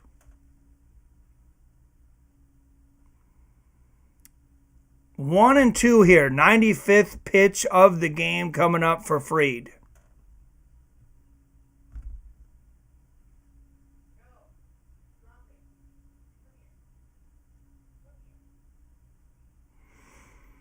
And that's high and inside. 2-2. I wonder when the last time was that two teams went through 9 innings without a hit. Because we might be about to. We're 2/3 of the way there. And Rodriguez gets a hold of that one, but he's going to ground out. And that's 2 outs in the bottom of the 6th. Nope, everybody either supports the Jays or their closest geographical American team. Same with NBA and the Raptors. I feel me joining would ruin the radio play-by-play style. You'd end up missing plays, I imagine. Maybe. I think we'd get a pretty good pattern going, though. All right, Mitch Haniger up 0 for 2, struck out and a fly out. He takes the first pitch for a strike. 4 home runs for him on this young season, 18 RBIs. The 0-1 pitch. And there's that sinker again. 74-mile-an-hour sinker, 2 strikes. He's really finding the sweet spot now for that sinker. 98 pitches into this game.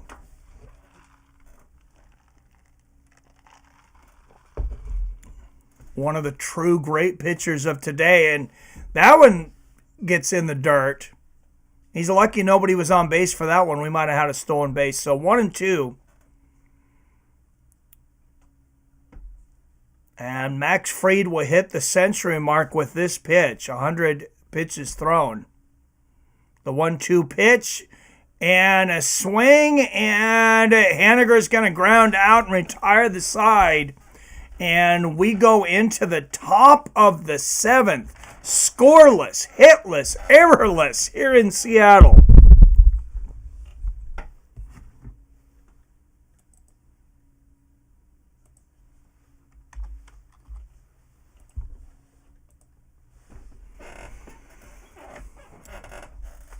Talk about all-star pitching. Oh my God!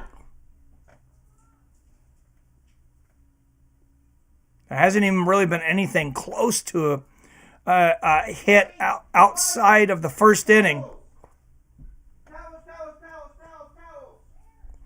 The bathroom.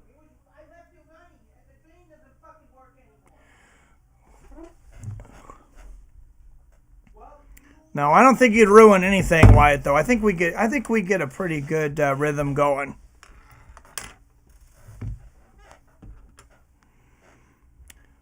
Let's look at games from around the league. The Orioles finished the Yankees 2-0. Top of the 6th, Phillies still up on the Angels 4-2. Reds up on the Padres 4-1. Dodgers shellacking the Diamondbacks 6-1. Athletics beating up on the Pirates pretty good 5-1.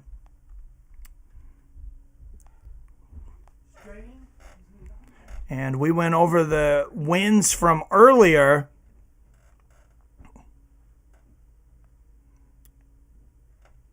Let's go to the standings here for the Mariners. The Rangers aren't playing today. So if we win, we're a full game ahead. If we lose, we're a half game behind for the division. A's looks like they're going to go on to win today. They're 3.5 games back of us right now, looking to gain a game on us. All right, a Miller back to the mound to Ronald Acuna Jr., who fouls it off. Ronald 0 for 2 today, struck out both times. And for the first time, we see somebody warming up in the bullpen for Atlanta. Acuna, 250 average on the season with 6 RBIs. Check swing. And that's a strike, 0-2 on a 95-mile-an-hour fastball.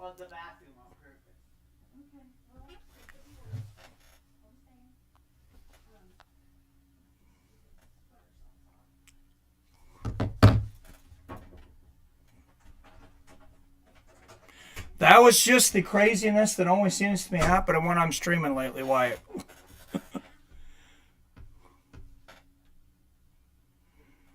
Only time there's any excitement or drama in this house is when I'm streaming.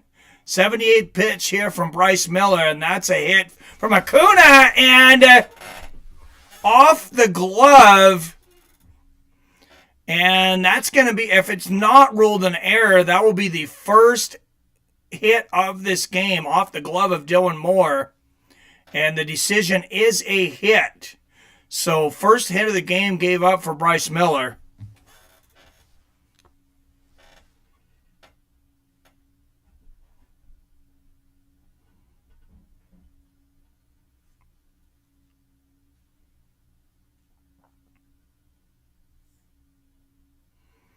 Top of the seventh, scoreless. And there's a pitch out. Acuna looking to steal there. That play could have been ruled an error, but it was a tough play. Ozzie Albies. 0 for 2 today. A strikeout and a lineout, and he throws to first.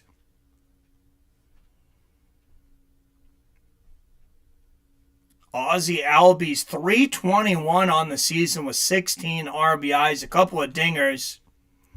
Ronald Acuna Jr., there's a good reason that they are watching him closely. He's 11 for 12 on stolen bases this season, and he takes off there. Albies fouls it off, and he'll have to come back. So definitely a lot more on the mind right now for Bryce Miller, with one of the best base stealers in the league on first, and he's taking a pretty healthy lead off there. And he goes, there's the pitch out, and that's a stolen base. Man, that guy is good.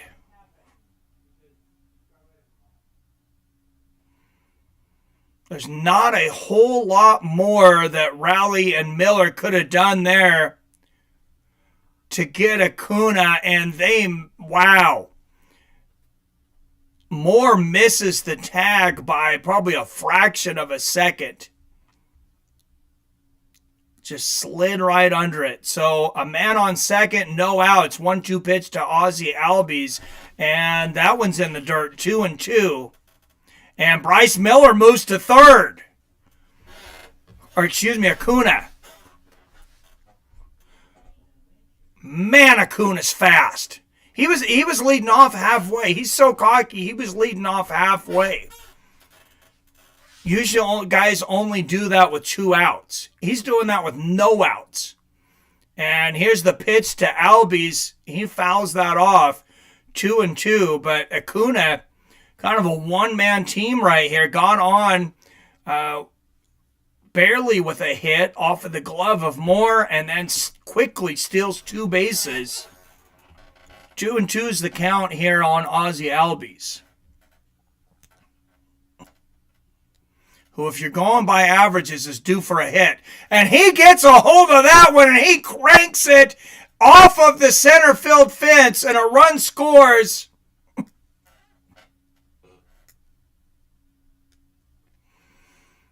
And that's a double. First run of the ball game as the Atlanta Braves go up 1-0 in the top of the 7th.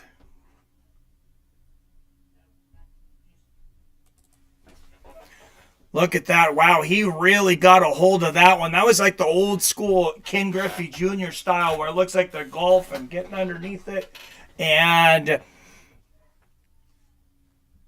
I thought it might be out of the ballpark. Some ballparks it would have been gone. It's a pretty deep center field here in Safeco. Not exactly a field that is made for home run hitters. Hopefully you don't want down the main floor of your house flooded and the dog's in a life raft. No, it sounds like it's hopefully getting under control. I'll call in 10 if you're interested. Yeah, anytime, Wyatt.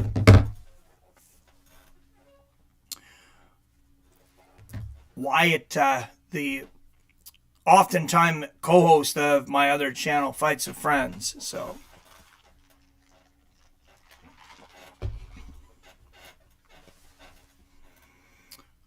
All right, so man on second, Austin Riley up next, batting third in the order, and he's got a little more spring in his step now. Man on second, top of the seventh. And the positive for Miller, I guess at least he doesn't have to worry about Acuna on the base paths anymore. Acuna should change his nickname to Barracuda because that guy's so fast. All right, 1-0 the count to Austin Riley.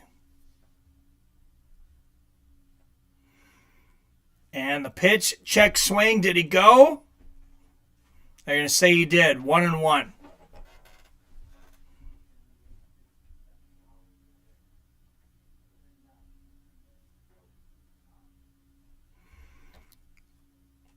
And an aggressive leadoff over there on second. Something for Miller to think about.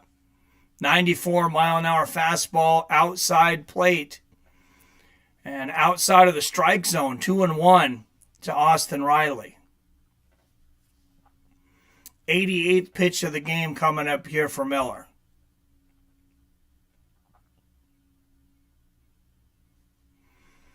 And Riley cranks that one foul, 2-2.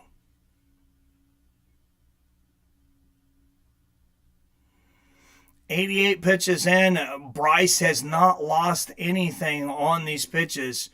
Still 95 miles an hour, pretty consistent throughout this game on those fastballs. And that one's low and outside, so full count, 3-2. No outs here for the Atlanta Braves, and the Atlanta Braves can get hot quickly. They have a lot of very talented batters. A lot of horsepower in this lineup. 90th pitch of the game coming from Miller. And he catches him looking. That's a strikeout for Miller. 9 strikeouts for Miller in less than 7 innings. Strikes him out on his 90th pitch of the ballgame. 1 out, 1 on for the Atlanta Braves, leading the Mariners 1-0 here in the top of the 7th. Cleanup batter Matt Olson will come up to the plate. Matt ground out and has a strikeout today. 91-mile-an-hour fastball for a strike, 0-1.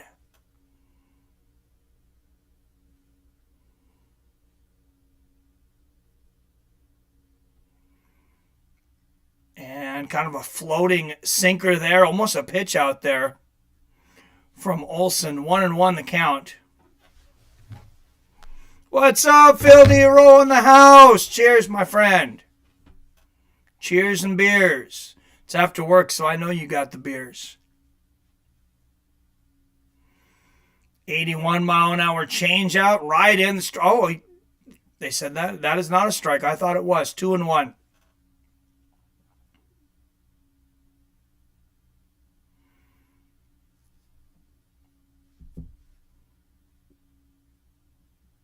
And here comes the 2-1 pitch, fouled off.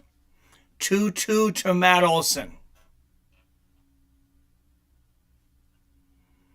This lineup has just got to be exhausting for Bryce Miller because it's like you get one guy out and there's another killer waiting behind him.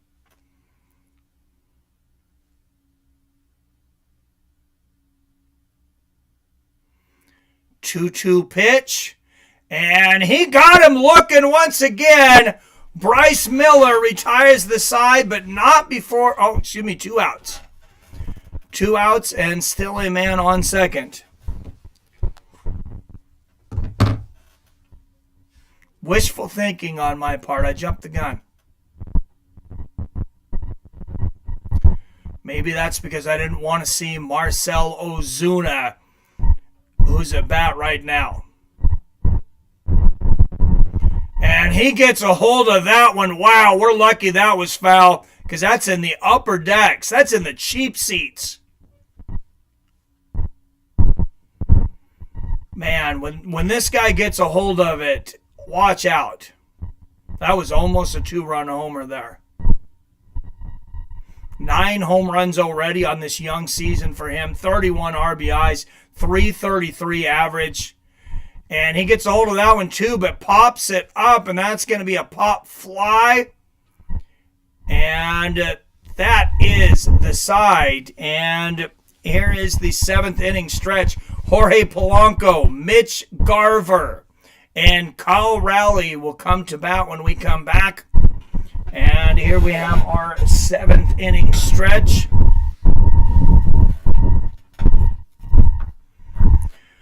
I was going to do a little trivia. It's something I want to bring into these Mariners baseball games throughout the season. Only 4 people in here, but why not give it a go?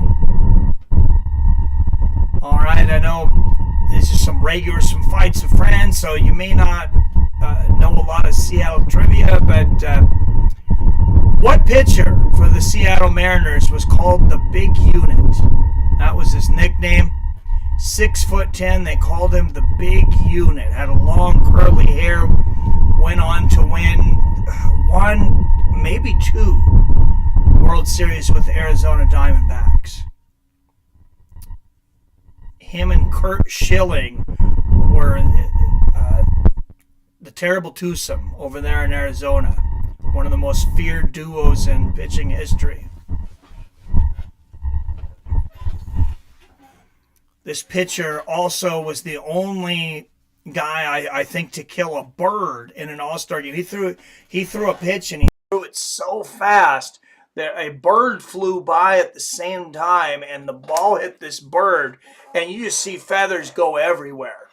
If you haven't seen it, go on YouTube and look up Randy Johnson hits bird with pitch. And he actually felt really bad about it afterwards. He's like, people asked him about it. Even to this day, they'll ask him, and he's like, no, man, I'm really upset I killed that bird. But, I mean, what was he going to do? And Wyatt, I didn't even see that you had answered it. Yes, Wyatt gets the trivia question for the 7th inning stretch. It was Randy Johnson. It's the only Seattle pitcher I know. Seemed tallish. Yep, 6'10", good guess. And there is a picture of Lumen Field, where, of course, the Seattle Seahawks play across the street. Seahawks just finishing their draft. Had the 16th pick in the first round. No second-round picks, but a plethora of picks in the 3rd, 5th, and 6th rounds. Pierce Johnson coming in for Max Fried, who finally lays it up. He'll face Jorge Polanco, and there's the second pitch, an 84-mile-an-hour changeup. 1-1 to Polanco, who struck out and ground out.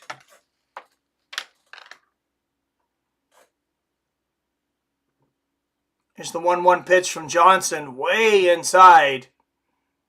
2-1, just a 1-run ball game here for the Mariners. He was in Moneyball. Only baseball question I'll ever get right. Oh, now I really got to watch Moneyball. I didn't realize Randy Johnson was in there. Oh, and Polanco got a hold of that one, but that is foul. And 2-2 to Polanco.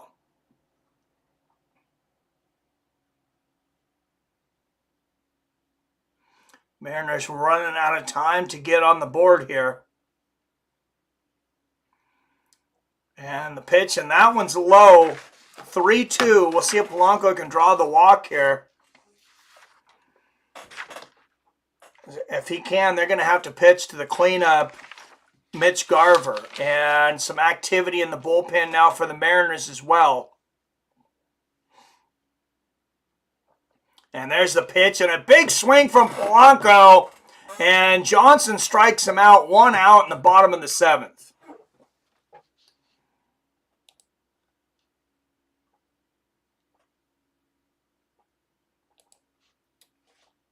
So let's go to our live odds brought to us by DraftKings. And if you're looking for the Mariners to come back, the underdog money's plus 380, minus 580 on the Atlanta Braves. And an inside fastball there to Garver, 0-1 from Johnson. Mitch Garver 0 for 1 with a walk in the second inning today.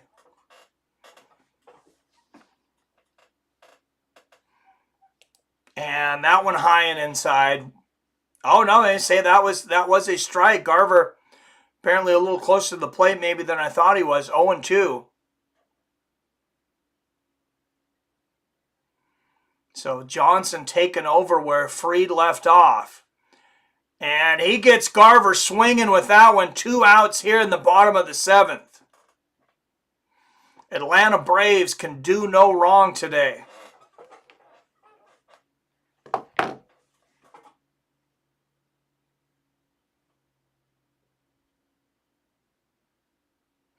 Actually, I think we're just about done with this game, Wyatt. If you want, maybe next game since we only have 2 more innings here. All right, Cal Raleigh up 0 for 1. Walked in the 5th. I mean, it's up to you. You're always welcome. 229, 6 home runs, 13 RBIs this season for Cal. And that one's in the dirt, 1-1. 2 outs here in the bottom of the 7th.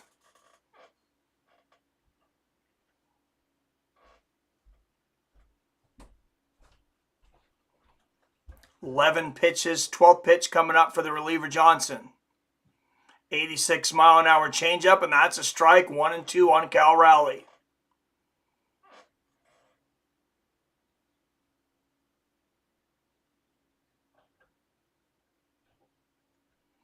What a fine oiled machine this Atlanta Braves team is. 19-7 to this point in the season, and there seems to be very few weak points in this ball team.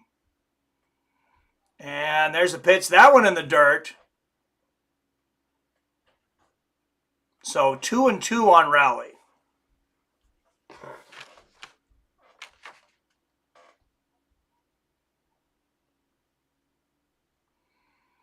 Little coverage cam, a little look at T-Mobile Stadium here. One of the most beautiful ballparks, I think, in the league. One of the newer and most expensive. And there's another ball from Johnson. So full count here.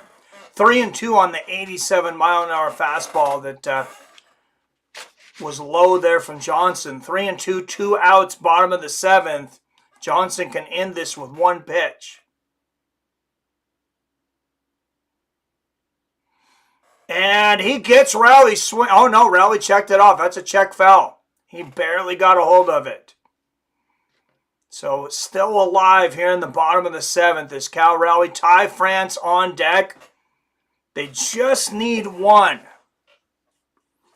Everything great Max Fried did today gets wiped away with 1 swing of the bat.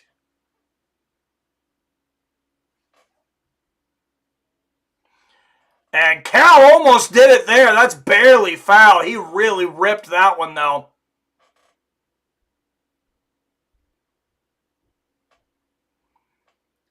3-2 the count for Cal.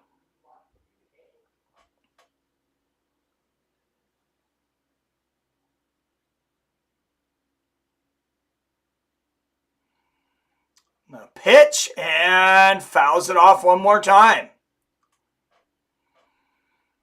Cal likes drama. He's a drama king.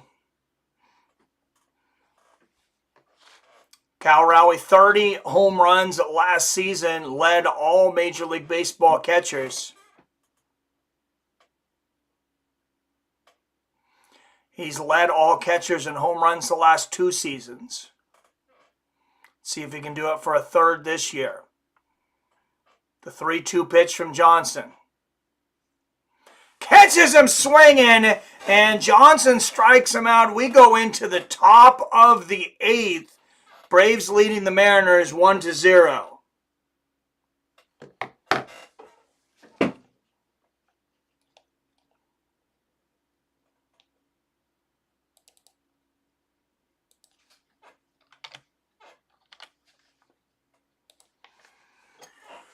Now, as I was talking about T-Mobile Ballpark, which I know by Safeco Field, if you can see Safeco Field sign in the background here. On my background, we broke in Safeco Field. Me and my family went to many, many games there. We haven't been in a while, but going to those baseball games, it's like whether you get, a more expensive seat or you get the cheap seats, but sometimes you can still get for $10, $12. Up that high, you can still see everything. Okay, you're watching some from the Jumbotron, but I think it's always a fun game in the park because you can look back and you can see the entire Seattle skyline. You can see Lumen Field, you can see the Space Needle and the Great Wheel. One of the few, reasonably priced things you can still do with the family. I was just talking to Wyatt yesterday saying as long as I've been a Seahawk fan, my whole life, I've never had another favorite team. We've never been to a Seahawks game because the tickets are just so darn expensive. For us to take our family, it's well over $500 after taxes and fees, and that is not for good seats. That's for seats you're going to be watching on the Jumbotron. And there's an aerial view of the pier there in Seattle. There's the Great Wall for those that are watching along. And the lights outside of Safeco Field. I mean, and it's fun just to walk outside of Safeco Field during a game, not during a game. You got Place Market there, pick up some fresh fish. Really the personality of Seattle there right on the pier.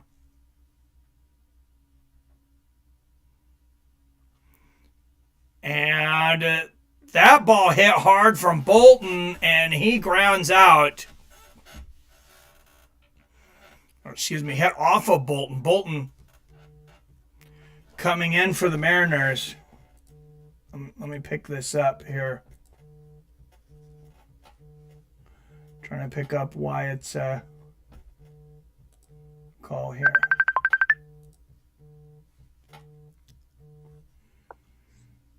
How's it going, Wyatt? Hey, not too bad. How about you? Hey, pretty good. Thanks for calling in. Yeah, I will have literally nothing to offer regarding baseball, just so you're aware. Well, offensively, there's definitely not a whole lot going on here. But Yeah, it seems pretty low scoring at the moment. definitely a pitcher's duel. 1-1 here to Michael Harris. He's 0 for 2 today, a strikeout and a ground out. Did you play baseball in high school? Did you ever play Little League or anything? I played baseball in grade 1 and grade 2, so when I was 6 and 7, that's it. All right. Tough I might have played times. t-ball when I was 5, but that's about it. There you go. And Michael Harris gets a hold of that one, but grounds out, and that is 2 outs in the top of the 8th. Yeah, this is one of the quickest played games that I've seen. Just because no hits. Did you play baseball growing up?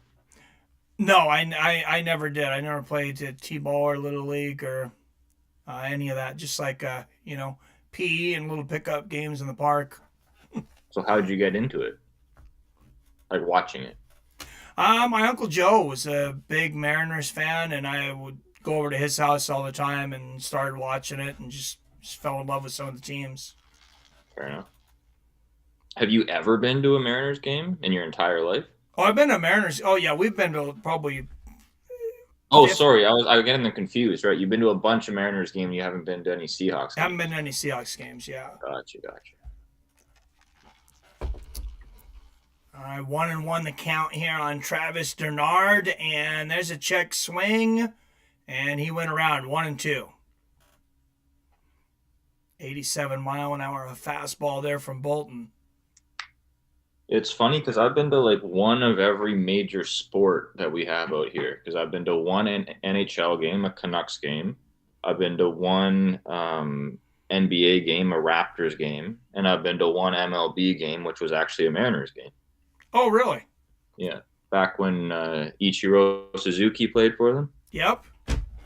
So Lavitro and Bolton strikes out the side, and we'll go to the top of the ninth. Braves leading the Mariners 1-0. they really are flying through this thing. Hey, this is crazy. Yeah, excuse me, bottom of the eighth. I keep trying to skip to the next inning.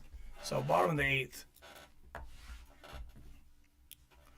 But yeah, it's a quick game. And as I mentioned to you before, like I would not be covering this under the old rules, though, when they would allow the pitcher to hold the ball forever. I feel like they had much longer commercial breaks. This is much more watchable. Did they have any form of time constraint for the pitchers prior? Not that I can remember. I think they literally just basically had forever.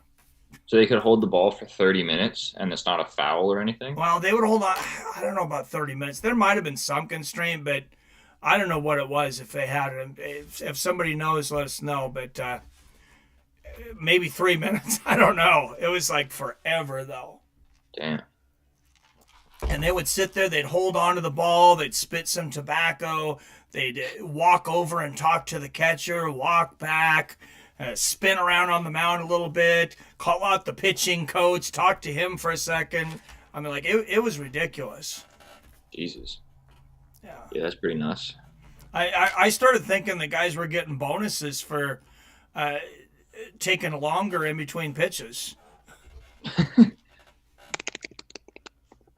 Was this Randy Johnson guy actually 6'10"? 6'10", yep. Do you think it was an exaggerated height, or that's like he was literally that tall? I mean, he looked pretty damn tall. He looked like he was 6'10". Jesus, that's huge. Yeah, and he would throw that slider. So he'd throw like a 97-mile-an-hour slider. And it's like the only question was whether he could find the strike zone or not, because no one was hitting it. Very, very rarely. I guess to be fair, I haven't even seen him, so I shouldn't be talking. I saw the guy, an actor playing him, who probably wasn't actually 6'10". So, yeah, like I said, look on YouTube though. If you want an entertaining video, look up Randy Johnson hits Bird. that actual clip was in the movie, but I haven't seen the movie in a couple years. Okay. Yeah, he's huge, man. I'm just looking at pictures. Holy crap. Oh, yeah. Joe Jimenez coming out of the bullpen for the Braves, throws a ball on the first pitch. Outside curveball.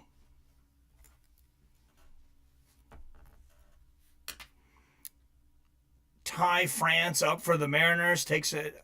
Did he go around? No, he didn't. 2-0. Strikeout and a fielder's choice here today for Ty. So was Johnson known as a very high-level pitcher? Like, was he an all-star ever? Yeah, he was in the All-Star game. He was an All-Star pitcher. Never won a World Series with the Mariners, of course, because we've never won one. But then he went on to Arizona and won one. Him and Kurt Schilling were pitching for Arizona, which was almost not fair. Okay. And Jimenez walks Ty France, so Mariners with one on.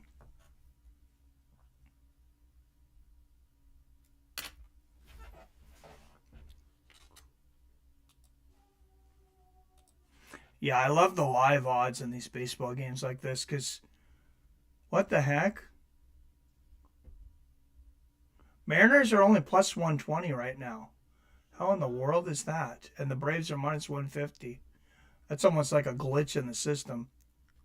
Are you able to bet on these or no? Not from my home. If I was at the casino, I could. Got it. Okay. So when you used to do the like live betting on baseball and different things, you would have been at the casino watching? Yeah. Okay. Yeah, they got a bunch of big screens and just about as it goes.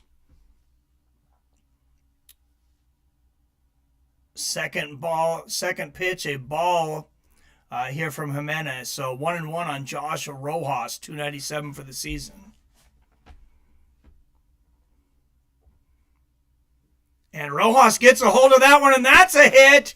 And that'll move the batter ahead to second base. So 2 on and no outs here in the bottom of the 8th for the Mariners.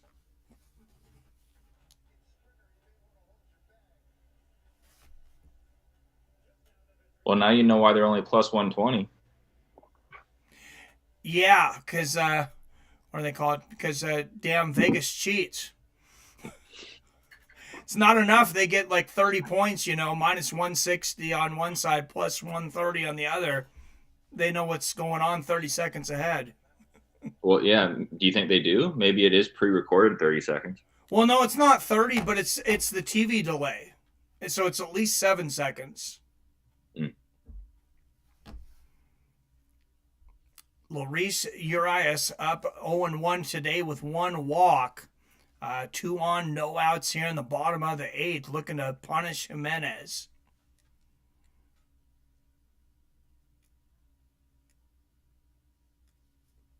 The 0-1 pitch from Jimenez, and Urias shows bunt.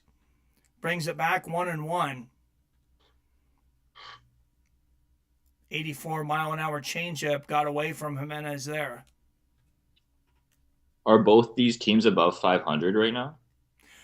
Yeah, Braves, I believe, best record in the league, 19-7. Mariners are 15-13. Okay.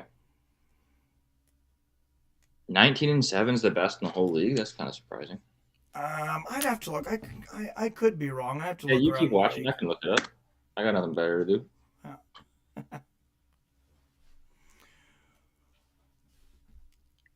1-2.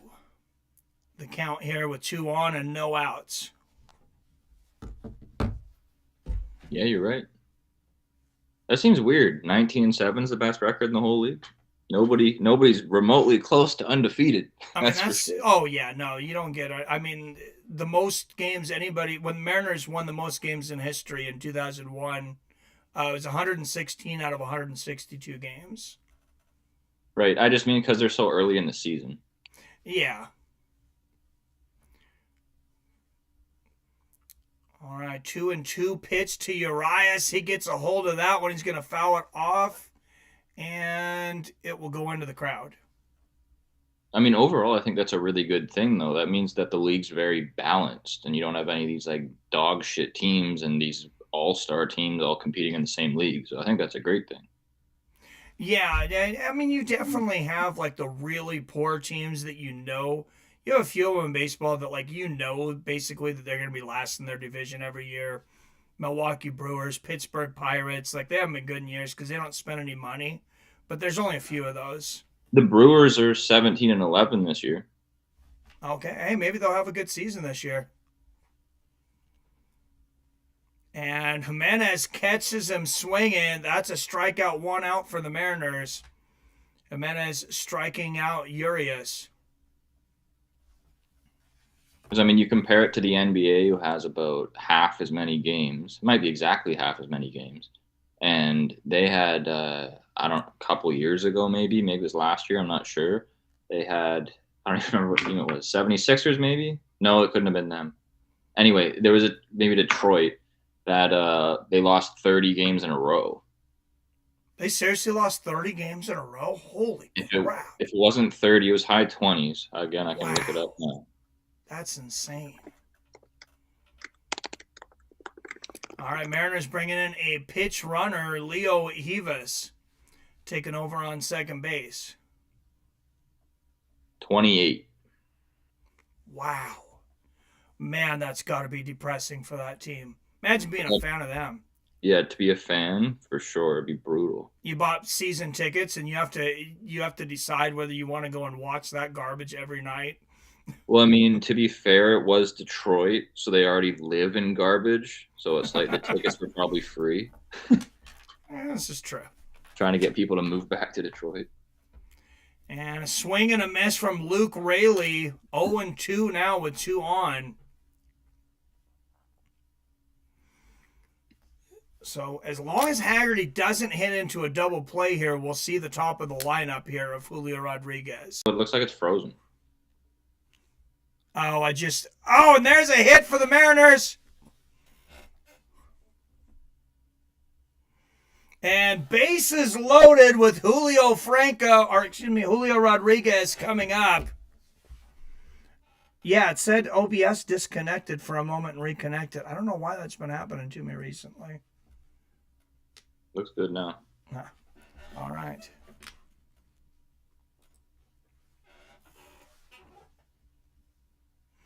Yeah, I haven't been getting a lot of viewers on this, but I kind of been enjoying watching the Mariners again, so I figure I might as well get some practice.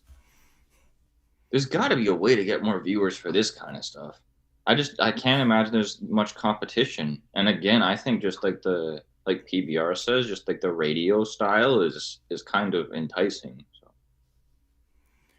Yeah, I know some people said they were listening when I covered a few baseball games last year. A few people said they were just listening. So yeah, but you could still see it in the view count, right? If they're listening.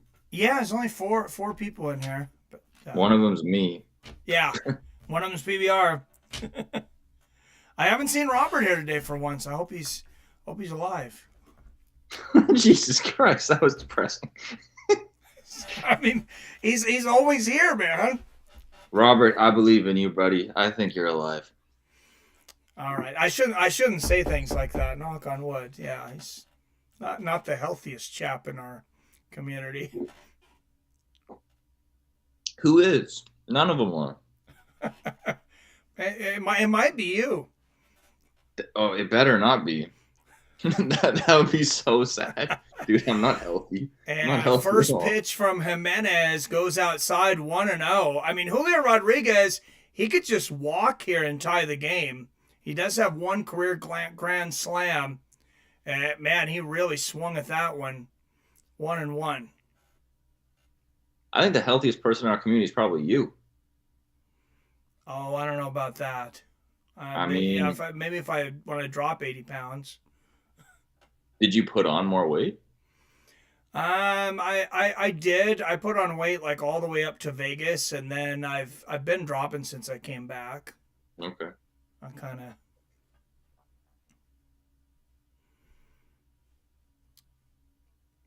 kind of just stopped eating very much. What the fuck? I'm an all or nothing, man. It's hard for me to moderate. All right, 2-2 the count here on Julio Rodriguez. Obviously paraphrasing, but I wasn't expecting. Yeah, I just don't really eat anymore. Just kind No, of think here and there, fast. but I do better if I keep myself busy. Like I just don't really think about it. True. Yeah, that makes sense. And there's a hit from and it's caught, son of a bitch. So that's an out then, right? Yeah, 2 outs. So bases still loaded. So they got 3 on right now? But that was our biggest hitter. Yeah. Damn. Oh Even man, I know what that that was a means. heck of a catch too. That could have dropped. This next dude better not jack it up, man. This is the chance. All right, bottom of the 8th, bases loaded for Mitch Haniger. And there's a strike right down the plate from Jimenez. Oh my Jimenez God. came in here looking pretty rough, but he's kind of warmed up since then, unfortunately for the Mariners. And that one low and outside, 1-1. Yeah, this is a lot easier to call than like MMA or something, though. Well, if you want to call MMA, you just can't have distractions. You got to just be talking like an auctioneer. Left high kick, right over the top. Pretty much, yeah. 1-2, the count to Mitch Haniger. Yeah, baseball is really, I think, the only sport where you can realistically actually call play by play. I mean, golf probably. Like, well, in golf, yeah, that's not a sport though. Yeah, it is. I think. And he catches him swinging, and Jimenez strikes out Haniger with the bases loaded. We go to the top of the 9th. Braves leading 1-0.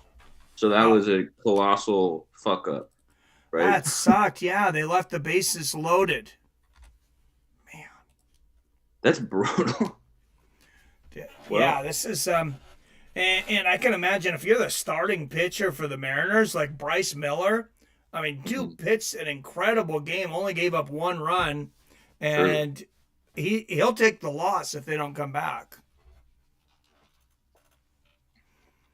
because Well, it sounds it's like the they're pitcher that supposed to gave lose. up whatever pitcher gave up the losing pitch, or if you leave the game and you're losing, then it's your loss unless your team comes back, and then you don't.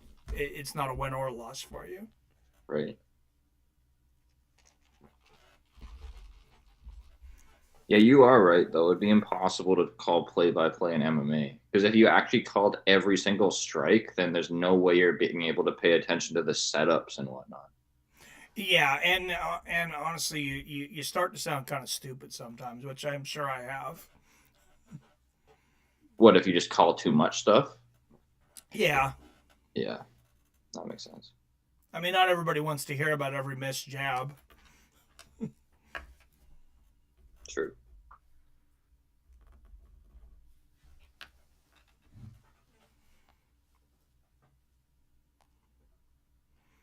We did have a few people in here earlier that weren't part of the chat. I don't know if we got any new subscribers, but I'll take it. They bailed now. Maybe they were finishing work. Yeah, and it's a work night as well, right? So people are probably winding down. Yeah. Well, one of the things here is I hope I can get some Mariners crowd, because the only way to watch the Mariners is on Root Sports, and the network's owned by the Mariners, and most people don't get it. I So see. unless you're on Comcast, you don't get Root Sports. That's really freaking stupid. It's very stupid. I agree. The Kraken had been signed with Root Sports like right at the beginning, and I don't remember who they signed with, but they just signed with somebody else. They're like, no, we're not doing this for another season. Okay, hear me out. But don't you think instead of calling them the Kraken, they should have called them the Crackheads? Would that not have been awesome? No, that would be if they were in Tacoma. No, I know. Like, yeah, there's all kinds of places that'd be better, but it's so close to Kraken. You just got to change a few letters, and it's perfect. That's true. Seattle Crackheads. I don't think too many people would want to play for us, though. You imagine our team? Who gives a shit? I don't think anybody cares about what the team name is. You look at other sports; they're called like the Pelicans and all kinds of dumb shit. That's true. And you know, guys that work for crack, like they work really hard. So.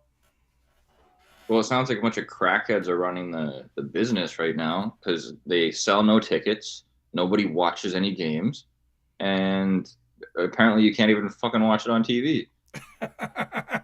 Well, the Mariners is one of the few that I think do. They sell. They're towards the top of the league for selling tickets, even though we never make the playoffs anymore. I don't know, man. That's hard to believe because it rains so much there. Well, yeah, but they have a retractable dome. Do they actually? Yeah.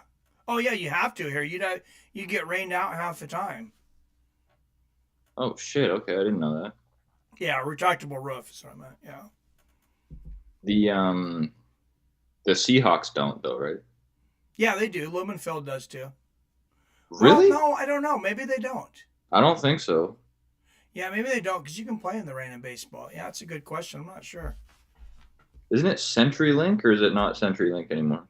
It was CenturyLink. It's Lumenfield now. It drives me nuts how they keep All the changing time. names to these teams.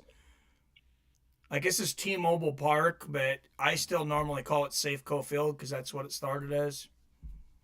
Well, it can't be worse than hockey because they changed GM Place in Vancouver to Rogers Arena. And I was talking to my neighbor yesterday, and he said that in Edmonton, it's also called Rogers Arena. So there's two freaking stadiums with the exact same name in the same league. Yeah, that's in the that's NHL. dumb. That's stupid as hell. Yeah, I guess it's whoever pays for it. I mean, if I'm one of those teams, I'm just every time I play at the away arena and it's called the same as my own, I'm just considering it a home game.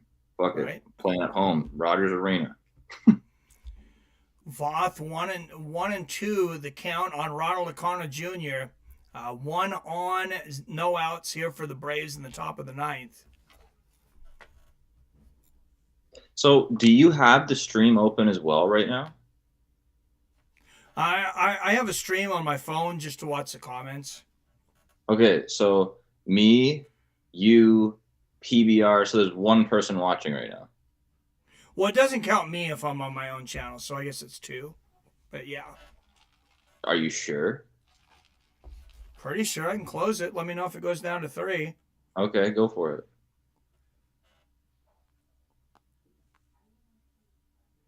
Did it go down to You're gonna be 3? not yet. You're gonna be devastated if it does. I am. Yeah, you already are. You're at four people. Okay, it's still at 4. 2 people. All Hell yeah. right.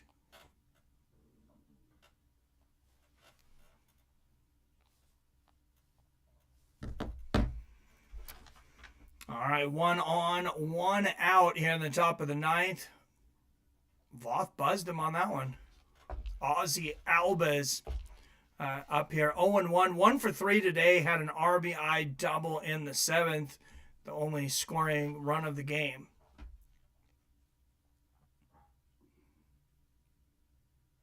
And he fouls that off 0-2. I can't believe you're recording this for 2 people. Yeah. And we got 3 in here now. I don't know. I'm watching the game. I'm getting practice.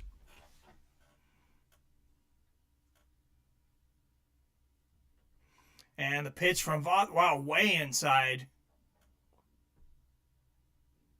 I used to get so frustrated on streams. Like, I would just about have meltdowns when there was nobody in there. Like, break my shit meltdowns. And now I've just learned to not care how many people are watching, or you just have to stop doing it.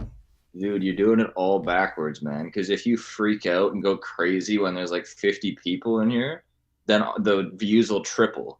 Because they'll be like, holy shit, look at this guy's going crazy. And you have like 150 people in no time. Well, it took me a long time to realize that what YouTube really wants is just a bunch of hyped up crackheads streaming. Oh, not just YouTube, everybody. All the famous people on Twitch and Kick and all that stuff. I mean, I've take it with a grain of salt because I've never even watched it. But for the clips that I've seen on YouTube and social media, they're just like crazy. Like Speed is the guy who just barks all the time. Is You the know who guy I'm that talking about? barks? You don't know who I'm talking about? No idea. Oh, he's like a kid who's probably 17 and he's just like barking like a dog and running around like a lunatic. Looks like he's on speed, literally. Oh my god. He constantly like runs and jumps into his computer and the camera shuts off and shit. Dude, imagine if we get attacked. These are going to be the fucking kids that are defending us. I honestly still think we have like a completely different group of people. Well, I shouldn't say we. I mean, I guess Canada to a far lesser extent, but I still feel like the States has like regular people that are basically from like 50 years ago mindset wise that are Yeah. in the military. You know? Some of them. No, I understand it's changing and stuff, but like especially the people that are in special forces, like Oh those are yeah, still the same kind of people. you gotta be a different kind of dude to do that. Yeah. Right. So I mean, they're still around. I have no clue how they reintegrate into society when they're done. Some of them don't reintegrate well. 2-2 the count on Riley. He fouls that one off. 1 on, 2 outs here in the top of the 9th for the Braves. Braves leading the Mariners 1-0. I mean, maybe like all of the like the SEAL teams and all these different groups, maybe they're all just like aging out. Like maybe we're gonna have a bunch of like Navy SEALs that are in their 50s and 60s because all of them refuse to go back to like the woke culture.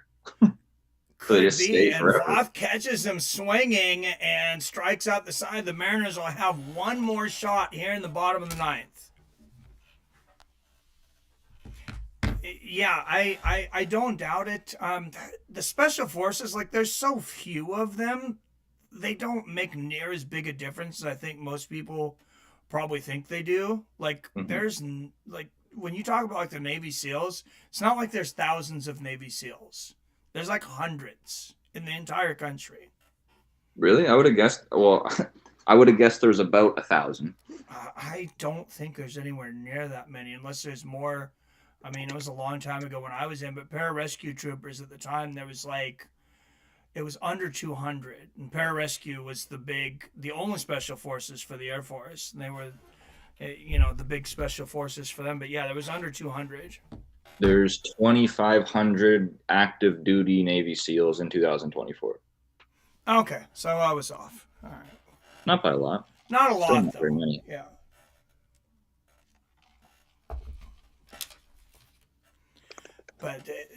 But I think they're still going through generations of like they seen like when I went into the military, I knew what I wanted to do. I wanted to be a pararescue trooper, and I think I probably would have tried to end my career in that if it wasn't for my eyesight making me ineligible. But like I knew I'd wanted to do that for a while. Like I'd seen the videos, like okay, those guys are badass. There's always going to be kids that want to be a badass. Mm-hmm. I mean, I hope so. You guys have over 2 million people in the military, though. That's freaking And crazy. we got over 2 million in prison too. Damn, you can double your force just like that. or right around there. Put a neural link in all of them. Now you doubled your force of people. So it's at 4 million, about 350. So a little over 1.5% or so of the population is either in prison or in the military.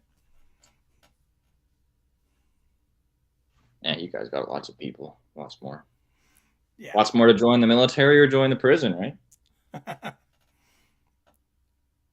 And Polanco with a single. Starting things off here in the bottom of the ninth. Mariners, they just need one run, but they've had 8 innings to get it. First pitch from Minter. Polanco smashes it down the baseline, right down the third baseline.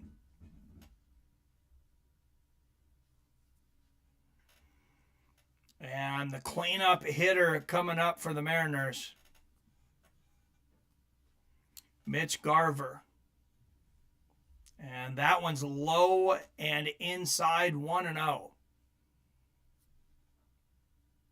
You never know when you get deep into these bullpens, though. Like, there's so many of those guys, so many of those relievers. Like, they'll have a crappy outing, or they'll have just a crappy start to their inning or whatever. Like, there's a reason a lot of them aren't starters. And 2-0 the count to Mitch Garver. Some of them just because they're really good at pitching like 1 or 2 innings, but. What does that even mean? That means they have like absolutely no like muscular endurance or something? I mean, not necessarily, but. Like, is it more of a mental thing? Yeah, I guess so. Some guys are reliever for a long time. I really couldn't tell you. I guess I don't know why some guys are just good at coming in for 1 or 2 innings, though. And 3-1, the count on Mitch Garver here. But here's the thing with the starter, like, if you're starting in today's game, I think most guys have 3 days rest. So it's like every 4 games. If you're in the bullpen, you might be pitching every night. So have you ever only 1 or 2 innings? Have you ever played baseball? Just like for fun pickup games. I'm just thinking, baseball is probably the sport that I'm absolutely worst at. It's a lot of hand-eye coordination, yeah. It's just, and like I guess you just have to do it more frequently as well, but getting the timing of when to swing when a ball's coming at you that fast is so bloody difficult. I think they are the most talented athletes in all of sports. Like the reflex time and everything, like it is so rare, and the things that they do in a short amount of time is pretty amazing. I think it's also very niche though. Like I think you could be a really good baseball player and suck at like most sports. Oh, and Garver gets a hold of that one. It is going. God, and the Mariners have won this ball game 2-1 at the bottom of the ninth. Are you kidding me? Damn. The 3rd home run of the season for Mitch Garver, and here comes the Gatorade bucket. What a finish! Mitch Garver putting all the work of all that pitching to rest with one swing.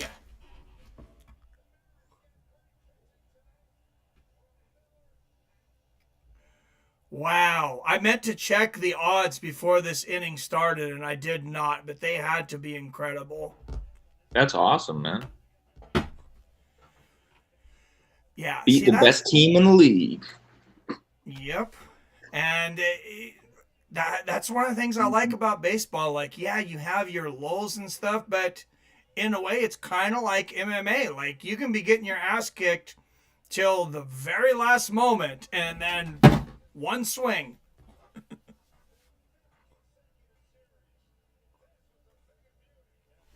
Crazy.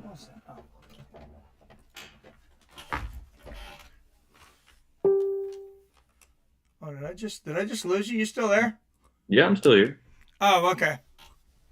For a second, I thought maybe I lost like all my internet and everything because my my game crashed. Your game crashed? The Mariners game crashed at them, but that was fine because it's over, I guess. Perfect timing. Yeah. Yeah, all right. 7 up in the chat. Anybody that's coming in right now, thank you for coming in. If anybody wants to call in, talk to me and Wyatt about some baseball or anything else, I'll put the number up for call-ins. 425-791-8730 is the number here on Seattle Mike Sports Experience. PBR says, go Mariners. I like how I put an L at the end, the little diss at the end. Mariners L. Yeah. Dude, yeah, that surprised me. I was like, man, I don't think they're gonna come back. I didn't think so either. I'm not watching it, by the way, but based off of what I'm hearing, I didn't think so either. Yeah, I don't know why, but Seattle teams, like, they'll give you a heart attack for whatever reason. When they win games, they never do it until the end. Which is incredible for live betting, though. Yeah, that's cool. Because I bet you, I wouldn't be surprised if they were 14-1 underdogs going into the ninth. I don't think it would be that big based off of what the odds were prior. But, yeah, I don't know. But you're right. They definitely would have gotten wider. No question about that.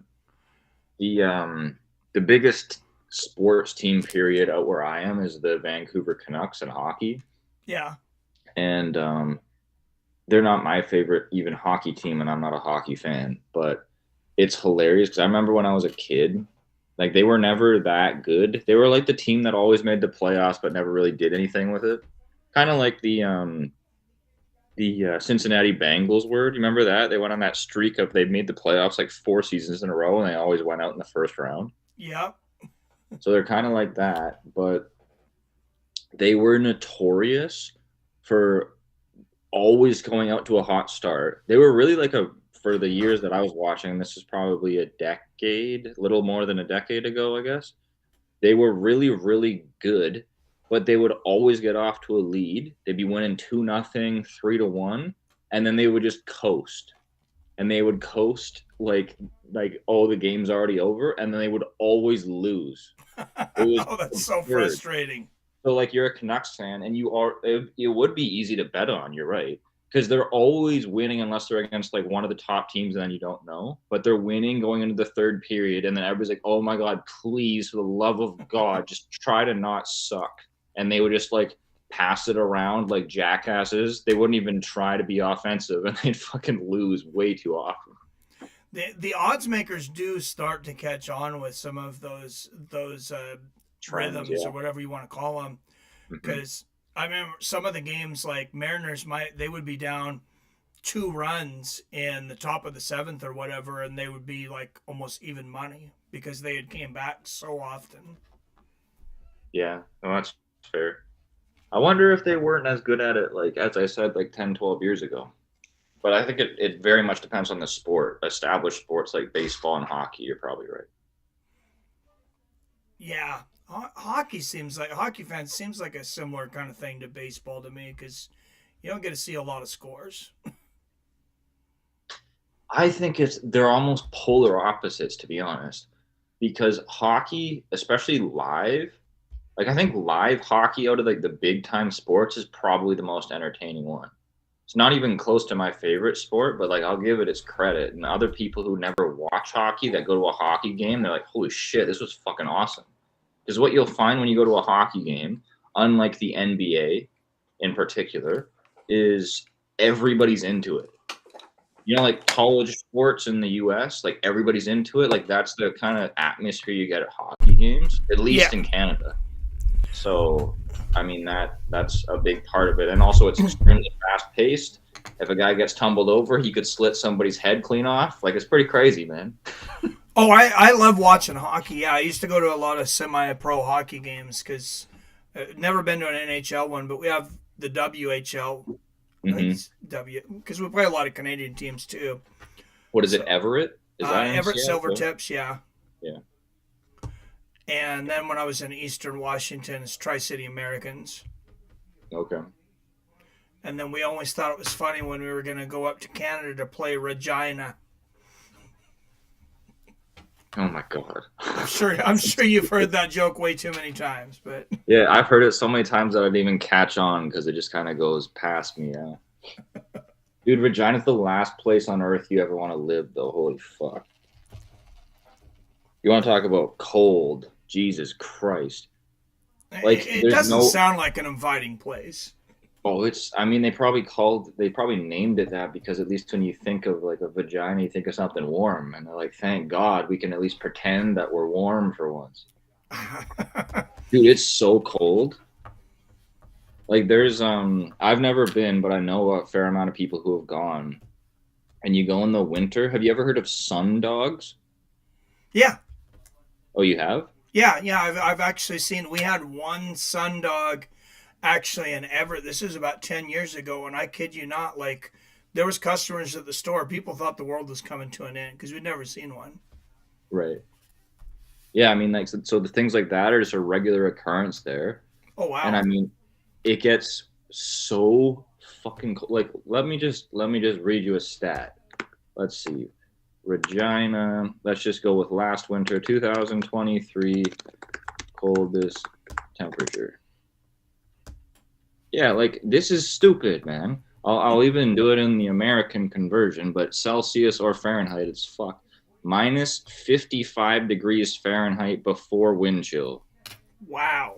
was the coldest day last year. Jesus. Oh, that's Like, ridiculous. who the fuck wants to live in that, dude? That's craziness. How many people live there? Like 500? Oh no, a lot. It's bigger than where I am. Really? Yeah, That many people live where it's negative 55 degrees. 300,000. Holy shit. Well, I guess a lot of people live in Minnesota, and I know it gets like super cold there, but yeah. Yeah, Minnesota's probably, well, not quite. I was gonna say it's geographically not that far away, but it's a little ways away. But I mean, it's just worse, right? Because Regina is like Minnesota. It's actually a lot worse Yeah. because North Dakota is your guys' coldest state, other than obviously Alaska. Yeah. And then you go like several hundred miles north, maybe, yeah, something like that, and then you end up in Regina. Well, you were asking me why people don't spread out in the United States, like why we all live in like certain areas have a bunch of people and then there's nobody in other places because places like North Dakota suck. But that wasn't actually my point, because my point was there's people that live in North Dakota. There's Yeah. people that live in Minnesota. Why the fuck does nobody live in Wyoming? That was my point. Oh Because yeah. there's like North Dakota has got to be the worst climate you guys have. Again, other than Alaska, of course. So, but there's quite a few people that live there, especially when you compare it to Wyoming. Like, why is nobody in Wyoming? Do they have no water? Like, what the fuck's going on? It's just like desolate there. I know my father-in-law goes hunting there sometimes. I've never went, but he took my kids with one time, and young David was saying that they didn't see another person for like 4 days. Like another person. Yeah, and I'm not surprised because their population is I think it's under a million or it's right at a million. And Wyoming is a lot bigger than most of your states. It's a big state, but there's no one there. Yeah. Well, one of these days I'll go and I'll take some video and I'll show you how bad it sucks, I guess. It's got to suck.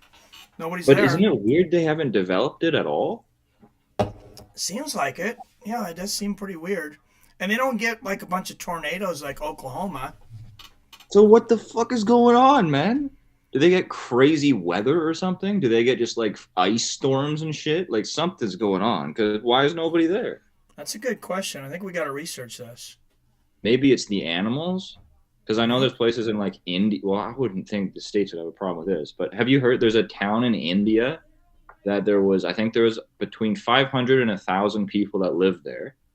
And they had a tiger problem where guys would just get literally munched. Oh yeah, I think I seen something like that on TV, and they sent somebody in to hunt them or something.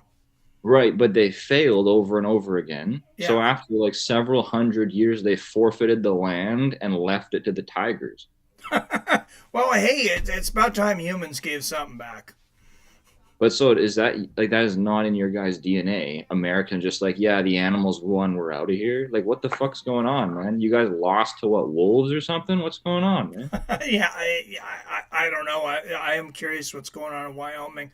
One of the things I know that I mentioned to you is that there's a lot of like individual like farmers and stuff that literally own like hundreds of acres. Like they own like miles and miles of land Where?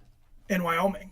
Yeah, no, I've heard that as well. I've heard like celebrities buying just astronomical amounts of land. And you know what I think? I think they do it not just because of what they say that, hey, we're going to buy all this land so we can just escape from like all the people. I think it's also that, hey, we're going to buy like an area the size of freaking like Rhode Island. And then hopefully one day they develop Wyoming so this land is worth like billions of dollars. Oh, absolutely. But it never happens. And I don't know why. Well, it finally happened for Montana. When I was in high school, like there was Montana, everything was dirt cheap. Nobody wanted to live there. And then all of a sudden, all these millionaires and billionaires started moving in there. And now it's really expensive to live there, actually. Oh, that's surprising. I can't name a single city in Montana.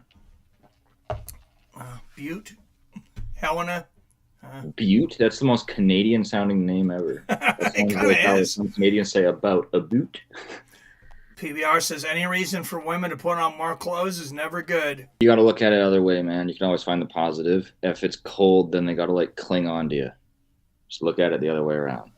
You'll be all right, but I think you're married, so you're definitely all right. Well, some of these cold areas, though, I know, like in Alaska and stuff, you wouldn't want to be a woman there. Like a woman wouldn't want to move there because it's already, like 5 guys to each woman. No woman wants to move into an area like that. Okay, but who the hell lives in like any part of Alaska that's not as far south as humanly possible? Like nobody lives there, man. That's just a place to like say, hey, we're like containing Canada because we got big balls and fuck them. We're just gonna buy this random land to like enclose on them. And do you know? I don't know if this is regular information there, but I learned it not too long ago. There's like 1 mile in between Alaska and Russia. Did you know that? Yeah.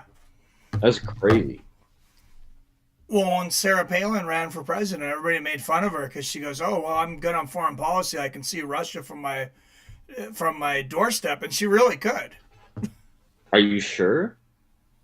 Oh, Dude, yeah. that's like at the northernmost part of Alaska. I don't think that's real. Dude, she'd probably be dead.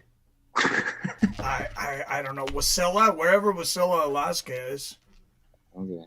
All right, keep reading. We got more comments to catch up on here. All right. Phil says, we had -30 in upstate New York 2 years ago with the wind chill. I don't like the cold, but I'm accustomed to it. We get probably 3.5 months of hot weather. The rest is cold. Oh, yeah, that sucks. -34. Did he say with or without the wind chill? With wind chill. With wind chill. Yeah, that's fucking brutal, man. What's the coldest weather you've ever been in? We got up in when I lived in Walla Walla, we had a really bad winter when I was in high school, and it Got down to negative 25, but I remember it didn't get above a negative 11 for 10 days. So it was Oh pretty shit. cold. Yeah, consistent like that's brutal. Yeah, and we had like 4 feet of snow. That just didn't melt. So the coldest I've been in, I'm gonna convert it here for you, is negative 36 Fahrenheit, Oh, and wow. then with the wind chill, it was negative 47.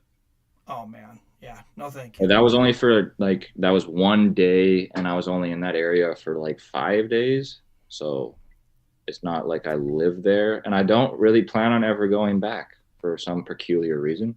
Yeah, I don't blame you. Phil says Bald Butte, Coulter Wall song. Nuggets won series for NBA playoff. Thank you, Evan, for the update. Certain kinds of people, the hard kind. With wind chill, still nothing compared to 50 below. Phil says that's straight insanity. Yeah, no, thank you on that. That's your nephew, you said, right, Evan? Yeah, Okay. yeah, he's a freshman in college. And the Nuggets beat the Lakers. Is that right? No, Lakers got swept. Who are the Nuggets playing, Evan? I'm guessing the Did the Lakers. I Denver thought I Nuggets heard win that. today?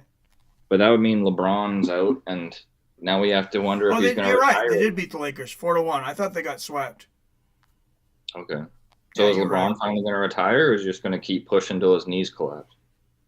I don't know. I don't know if he's mentioned if he's going to retire or not. But man, he was playing incredible for 40. I'm not the hugest LeBron fan, but I mean I got to have respect for how he pushes himself. Man, I was a huge LeBron fan back in the day. I remember his rookie year, I bought his poster. I was a little Yeah, kid in elementary school. This was before we knew he was going to be one of the best ever. He had a lot of hype behind him though. yeah. But then just the stuff that he's done more recently, I don't even watch basketball, but you see headlines and stuff, and he's not a very likable character. No, and that's why I never really got into him, just because he just didn't seem like a very good person, to be honest. Like he's constantly being caught lying, and like guys like Michael Jordan are seem like assholes, but they're at least like straight shooters. Like he's an asshole, and he's even like, yeah, I know why people would consider me an asshole. I'm just unbelievably competitive, and that's why I'm so damn good. Yeah. Oh, and Jordan was just crazy competitive. Everything. It wasn't just basketball. It was like everything he did. Yeah, like golf. Yeah. Evan's the golfer. He's a really good golfer. He was golfing when he was like 8 years old. Okay. Yeah, I remember seeing that. I don't remember what stream it was, but he said he hit like 81 on some well recognized golf course in whatever area he's in. So that's certainly Uh, better than I've ever done. But I stopped playing golf at 10 or 11. So there's that. well, I hadn't even played it by that time, but I've played a few times with him. I'm not very good though. It was funny because it's like I was good for show. Like my swing looked really nice and stuff, but that didn't actually mean I was any good. But everybody's like would see me at like a driving range, so I'm like, holy shit, like you must be really good. And it's like, no, but I hear that a lot, which I guess is a good thing. I don't Well, know. back before the internet, I know there was guys that made a living. They would just go from driving range to driving range and hustle people because I guess there's some people that just have that freak ability that they can just drive it so far they'll outdrive almost everyone on a course. Right. Yeah. Evan said, "Yep, my golf handicap is 13.9." Damn, dude, that's specific. I've only ever heard it in round numbers before. 13.9. Oh, Evan knows golf. He watches every single game, I think, right? Evan, every time I'd go over to their house there for a while, like always golf on TV. Yeah, my grandfather's the same way, but I don't know. I've never heard the decimal. It could also be we're in different countries. Um, but yeah, his whole thing now that he's older is he always tries to hit his age, right? Which is supposed to be such a challenging thing to do. He's done it quite a few times though. He's 81 or 82 Oh now. wow, that's really But good he for back that in the age. day, like his handicap was at its lowest. He said was 5, but he's a guy who golfs like all the time. Yeah. Oh, that's crazy. Yeah, a 5. Yeah. And funnily enough, my uncle's was the exact same. I don't know if it still is. He's younger. It might still be around there. Yeah, I'm Not we're lucky not when I trying to get compare par on this a to you, hole. Evan. These are like absolute crazy people that are obsessed with it. We don't need to obsess over things. So 13.9 sounds impressive to me. Evan's very obsessed with golf. I know that. Well then goddamn Evan, get that shit lower. No, he's pretty dang good. All right, well, I think I'm going to hang it up for tonight. Hey, thanks for coming in with me. Yeah, no problem. For coming on with me. All right, thanks everybody for tuning in. I don't know if anybody was here that wasn't among our regular Fights of Friends chat, but if you were, I hope you come back. Thank you guys that keep coming in to support the stream. It's fun for me because I got to see the Mariners win a game I didn't think they were going to win. And I think tomorrow we play the Braves.